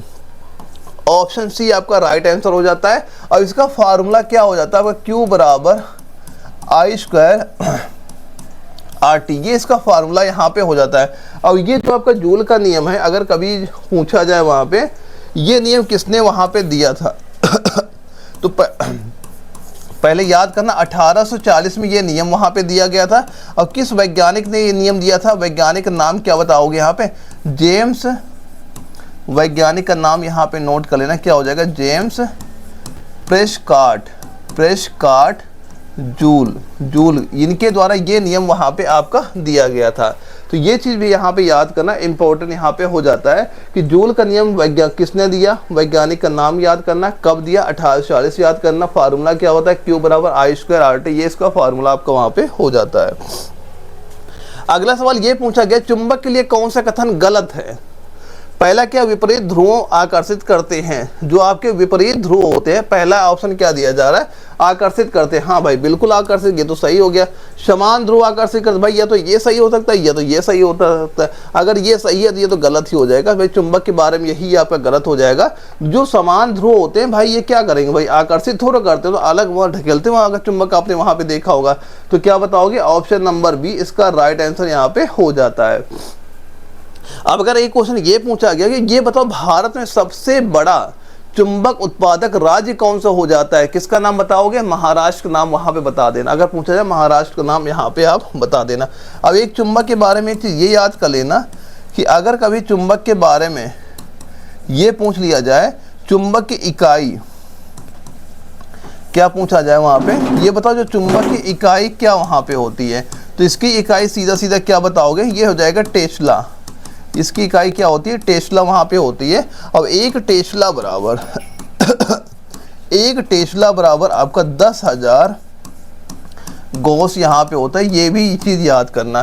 तो ये आपका टेस्ला हो गया, गॉस हो गया, ये चुंबक की इकाई वहां पे होती है। दोनों चीजें याद करना कि एक चुंबक की इकाई टेस्ला बताएंगे और एक टेस्ला में कितने गॉस होते हैं ये भी आप याद करना, क्योंकि पेपर में क्वेश्चन ये अक्सर पूछ लिए वहां पे जाते हैं। अब ये बताओ, यदि 1 किलोग्राम वस्तु को 10 मीटर ऊंचाई तक उठाने में 50 सेकंड लगते हैं तो शक्ति क्या होगी। शक्ति का बस फार्मूला आपको पता हो, आप आंसर दे लोगे यहाँ पे।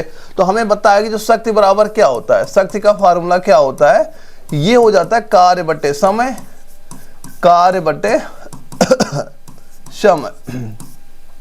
तो बस सीधा सीधा आप यहाँ पे याद कर लो। तो कार्य क्या हो जाएगा, कार्य बराबर क्या होता है, बल गुणे विस्थापन, बल क्या होता है, F बराबर क्या होता है, द्रव्यमान गुणे त्वरण वहां पे हो जाता है। क्या क्या यहाँ पे दिया गया, 1 किलोग्राम दिया गया है, तो यहाँ देखो बराबर क्या हो गया फार्मूला, हमने सीधा लिख दिया mgh बटे t, आप यहाँ पे कर दो। देखो ये 1 दिया गया है, अब वैसे जो g का मान होता है वैसे ये आप यहाँ पे अक्सर 9.8 वहाँ पे लेके हम लोग चलते हैं, या फिर आप 10 लिख के चलते हैं वहाँ पे, ठीक है। यहाँ पे हम सीधा सीधा देख रहे हैं भाई दशमलव कोई आंसर आ नहीं रहा है, तो जो आपका ये g है तो वहाँ पे जहाँ m लिखा वहाँ 1 लिख दिया, जहाँ g लिखा वहाँ 10 रख दिया। ऊंचाई कितनी आपकी 10 मीटर यहाँ पे दी जा रही है, और बटे समय कितना है 50 सेकंड, यहाँ पे बटे आपने कर दिया 50, 100 गुणे 100 किया आपका 100, यहाँ पे वो 10 गुणे 10 100 हो गया, बटे 50 कर दिए, ये आपका 2 यहाँ पे निकल के आ गया। तो राइट आंसर यहाँ पे क्या हो जाएगा, आप बताओगे 2 वर्ड बता दो ना, ऑप्शन बी आपका राइट आंसर यहाँ पे हो जाता है। क्योंकि जो आपका शक्ति होता है, अब यहाँ पे ये भी क्वेश्चन पूछा जाता है कि जो आपका शक्ति है, शक्ति की इकाई अगर कभी आपसे पूछ ली जाए, शक्ति की इकाई बताओ क्या होती है, तो आप क्या बताओगे, वाट यहाँ पे होती है। या तो वाट यहाँ पे देगा या जूल प्रति सेकंड, या तो वाट देगा या फिर जूल पर सेकंड वहां पे आपका देगा, कुछ भी चीज आपसे वहां पूछी जा सकती है। देखो 5 न्यूटन का बल 1 किलोग्राम वस्तु पर 2 सेकंड तक कार्य करता है। यदि वस्तु प्रारंभ में स्थिर है तो अंतिम वेग वहां पे क्या हो जाएगा, अंतिम वेग v आपसे यहाँ पूछा जाएगा। वह कैसे v का मान आप निकालोगे, ध्यान देखना। पहले तो आप ये बताओ त्वरण कितना है, त्वरण बराबर कैसे निकालो, ये हो जाएगा आपका F बटे m। क्यों, बल बता F बराबर पता है हमें, द्रव्यमान गुणे त्वरण होता है, तो त्वरण बराबर क्या हो जाएगा F बटे m, यहाँ पे कर दोगे तो ये हो गया आपका 5 बटे 1। क्योंकि यहाँ देखो क्या ये F क्या हो गया, बल हो गया, तो यहाँ क्या दिया था, 5 न्यूटन का बल यहाँ पे दिया गया। अब 1 किलोग्राम वस्तु पे, तो जहाँ पे द्रव्यमान है वहां हमने क्या रख दिया 1, तो यहाँ से हमें क्या मिल गया, तो त्वरण था ये 1 का मान हमें क्या मिल गया 5 यहाँ पे मिल गया। अब ये बताओ अच्छा, जो गति का एक त्वरण का फार्मूला भी तो हमारा वहां पे होता है कि v बराबर हम लोग क्या करते थे v बराबर 80 हम लोग करते थे यहाँ पे। आप देखो यहाँ पे हमसे यही वेग पूछा जा रहा है। a का मान अभी हमने क्या निकाला यहाँ पे, ये 5 निकाला है, और समय कितना यहाँ पे दिया गया, आपका दिया गया 2 सेकेंड। तो 5 गुणे 2 यहाँ पे करो, कितना आएगा 10 मीटर पर सेकेंड। ये अंतिम उसका त्वरण यहाँ पे आपका हो जाए कितना, 10 मीटर पर सेकेंड यहाँ पे हो जाता है। अब देखो जो आपके गति के नियम है ये याद करना है, यहाँ इंपॉर्टेंट पॉइंट है, एग्जाम में आता है कि जो आपके ये गति के नियम की स्थापना, गति के नियम की स्थापना कब वहां पे हुई थी, तो क्या बताओगे 1687 में हुई थी। किसके द्वारा हुई थी, वैज्ञानिक का नाम बता देना, न्यूटन के द्वारा वहां पे आपके हुई थी। किसके द्वारा, न्यूटन के द्वारा यहाँ पे हुई थी। ये सारे इंपॉर्टेंट पॉइंट है जो अक्सर आपके एग्जाम में क्वेश्चन आपसे पूछ लिए जाते हैं। अब ये क्वेश्चन ये आता है कि सबसे बड़ा वेग बता दो किसका होता है। अगर कभी आपसे पूछ लिया गया कि ये बताओ अच्छा आप सबसे बड़ा वेग, अगर आपसे पूछा गया सबसे बड़ा वेग किसका हो जाता है, तो किसका नाम बताओगे, सबसे बड़ा वेग होता प्रकाश का वेग होता। तो प्रकाश का वेग कितना हो जाता है, पहले यहां लिख देना, सबसे बड़ा वेग किसका हो जाएगा, आप कहोगे प्रकाश वेग। और ये प्रकाश वेग कितना यहाँ पे होता है, आप सीधा कहोगे 3 गुणे 10 की पावर 8 मीटर पर सेकंड यहाँ पे आपका ये वेग वहां पे हो जाता है। तो ये कुछ वैसे पॉइंट होते हैं जो आपके एग्जाम में अक्सर क्वेश्चन वहां पूछ लिया जाता है। अब यहाँ पे हमारा एक क्वेश्चन आता है कि दबाव से किस पदार्थ की अवस्था में घनत्व बढ़ता है। दबाव से किस पदार्थ की अवस्था में घनत्व यहाँ पे बढ़ता है, तो भाई बताओ घनत्व कब बढ़ेगा, किसमें बढ़ता है, तो भाई किसमें बढ़ता है, गैस में ही तो बढ़ता है। ऑप्शन सी आपका राइट आंसर यहाँ पे हो जाता है। यानी जो आपकी गैस होती है, गैस संपीड्य होती है, तो जैसी दबाव से आप आयतन घटता है वहां पे, तो घनत्व क्या हो जाता है, बढ़ जाता है। ये किसका नियम वहां पे होता है, किसका नियम होता है भाई, बॉयल का नियम हमने पढ़ा था ना वहां पे एक बार। किसका नियम, बॉयल का नियम ही तो हमने वहां पढ़ा था, उसी के बारे में तो ये बात वहां पे कर रहा है। तो क्या बताओगे, बॉल आपका हो जाएगा, गैस यहाँ पे हो जाता है। अब एक चीज ये यहाँ पे याद करना, अगर पूछा गया अब ये बताओ जो दाब की इकाई क्या होती है, दाब की इकाई आप क्या कह दोगे, पास्कल। इंपॉर्टेंट याद करना है, एग्जाम में क्वेश्चन आपसे पूछा गया है। अगर कभी आपसे ये पूछा गया, एक ये बता दो सबसे बड़ा घनत्व वाला पदार्थ अगर आपसे पूछ लिया जाए, सबसे बड़ा घनत्व वाला पदार्थ कौन सा हो जाएगा, किसका नाम बताओगे यहाँ पे, ओस्मियम का। किसका नाम बता देंगे हम यहाँ पे, ओस्मियम का नाम आप बता देना, कितना हो जाएगा 22.6 ग्राम प्रति सेंटीमीटर क्यूब यहाँ पे आपका हो जाता है। अगर यहीं पे कभी ये पूछ लिया जाता सबसे छोटा घनत्व वाला पदार्थ कौन सा हो जाएगा किसका नाम बताओगे आप, हाइड्रोजन का। किसका नाम बता देंगे हम यहाँ पे, हाइड्रोजन। कितना होता है 0.089 जी पर लीटर, ये आपका यहाँ पे हो जाता है। ये कुछ आपके होते हैं। अगर कभी ये क्वेश्चन यहाँ पूछ लिया था कि ये जो आपका बॉयल का नियम है ये कब दिया गया था, तो यहाँ पे याद करना, ये बॉयल का नियम पहली बात तो बताओगे कि ये आपका 1662 ईस्वी में दिया गया था। किसने वहां पे दिया था, वैज्ञानिक का नाम क्या बताओगे यहाँ पे, रॉबर्ट बॉयल। ये वैज्ञानिक का नाम यहाँ पे हो जाएगा। तो ये सारे पॉइंट याद करना। देखो यहाँ कुछ भी आपसे चीज पूछ सकती है, बस ये मान चलना है कि मैंने कह दिया जो बच्चा ये 100 सेट यहाँ पे करके चला गया, जो पॉइंट मैंने यहाँ बता दिए, अगर आपने एक बार भी ये देखे होंगे वहां पे, जब भी पेपर में बैठोगे आप ये जरूर वहां पे क्लिक करेंगे, लेकिन ये चीज तैयार आपको वहां पे करनी पड़ेंगी। देखो यहाँ मैथ 5 क्वेश्चन मैथ क्या आता है, मैथ बिल्कुल नॉर्मल आती है, सवाल पढ़ोगे तुरंत आंसर दे लो, कोई दिक्कत आपको देखने को मैथ में नहीं मिलेगी। सीधा पूछा गया एक आयत का परिमाप 250 मीटर है, इसकी लंबाई चौड़ाई का 1.5 गुना है, इसकी लंबाई बता दो। देखो हमने क्या माना, हम ये मान लिया भाई यहाँ पे हमने लिख दिया इसकी चौड़ाई, यहाँ पे लिख दी हमने लंबाई, ठीक है। चौड़ाई अगर हम मान लो x मान लेंगे, यहाँ पे चौड़ाई आपने अगर x यहाँ मान ली तो ये लंबाई क्या होगी आपकी 1.5x हो जाएगी, क्योंकि भाई क्या 1.5 गुना यहाँ पे सीधा सीधा सवाल दिया जा रहा है कि एक आयत के परिमाप 250 मीटर है, इसकी जो लंबाई है चौड़ाई की 1.5 गुना आपकी हो गई, ये हमने लिख दिया यहाँ पे। देखो आयत का परिमाप का फार्मूला हमें पता है यहाँ पे क्या होता है, परिमाप का फार्मूला क्या होता है, बराबर 2l + b, यानी लंबाई प्लस चौड़ाई यहाँ पे हो जाती है। तो परिमाप कितना हमें दिया गया 250, तो जहाँ लिख दिया हमने 250 लिख दिया, बराबर 2। अब देखो यहाँ पे लंबाई और दोनों को हमें जोड़ना है, यहाँ पे जोड़ो कितना हो जाएगा यानी 2.5 हो जाएगा। देखो यहाँ पे कितना है, ये आप जैसे ये आप मान लो 1 हो गया, अब इसमें आप 1 पॉइंट जोड़ोगे कितना हो गया, ये हो गया आपका 2.5 x हमारा यहाँ पे हो गया। अब इन दोनों को आप जैसे ही गुणा करो कितना हो जाएगा, यहाँ पे 5 हो जाएगा, 250 बराबर इनको गुणा किया, ये कितना हो गया, ये आपका 5x हो गया, x बराबर कितना हो गया 250 बटे 5 हुआ, 5 से काटो कितना हुआ 5 25, 5 आ गया यहाँ पे, यानी कितना हो गया 5x 5 25, ये हो गया आपका 50 यहाँ पे हो गया। अब पूछा क्या हमसे जा रहा है, तो ये बताओ लंबाई ज्ञात करिए। तो लंबाई क्या हो जाएगी, अगर x बराबर हमारा कितना निकल के आ गया 50 हो गया, तो अब ये लंबाई क्या हो जाएगी 1.5 से अब गुणा कर दो यहाँ पे, यानी 1.5 गुणे 50 करोगे, इसकी मान कितना निकल के आ जाएगा, आप कहोगे 75 यहाँ पे निकल के आ गया। तो सीधा सीधा हम क्या कह देंगे 75 मीटर हो जाएगा। एक बार स्क्रीनशॉट ले लेना, बाद में प्रैक्टिस करिएगा, क्योंकि मैथ बिल्कुल नॉर्मल आएगी, उसके लिए बिल्कुल परेशान नहीं होना, बस आपको फोकस बायोलॉजी और केमिस्ट्री में अच्छी खासी वहाँ पकड़ बना के आपको चलना है। अब ये बताओ निम्नलिखित में से कौन सा परिमेय संख्या नहीं है, परिमेय संख्या नहीं है, निम्नलिखित में कौन सी परिमेय संख्या नहीं, भाई √63 परिमेय संख्या नहीं होगी। आप देखो जैसे √63 यहाँ पे लिखा हुआ, इसको हम क्या लिख सकते हैं, इसको मान लो तुम फैक्टर कर लो, वहाँ पे इसको हम मान लो 9 गुणे 7 यहाँ पे कर सकते हैं।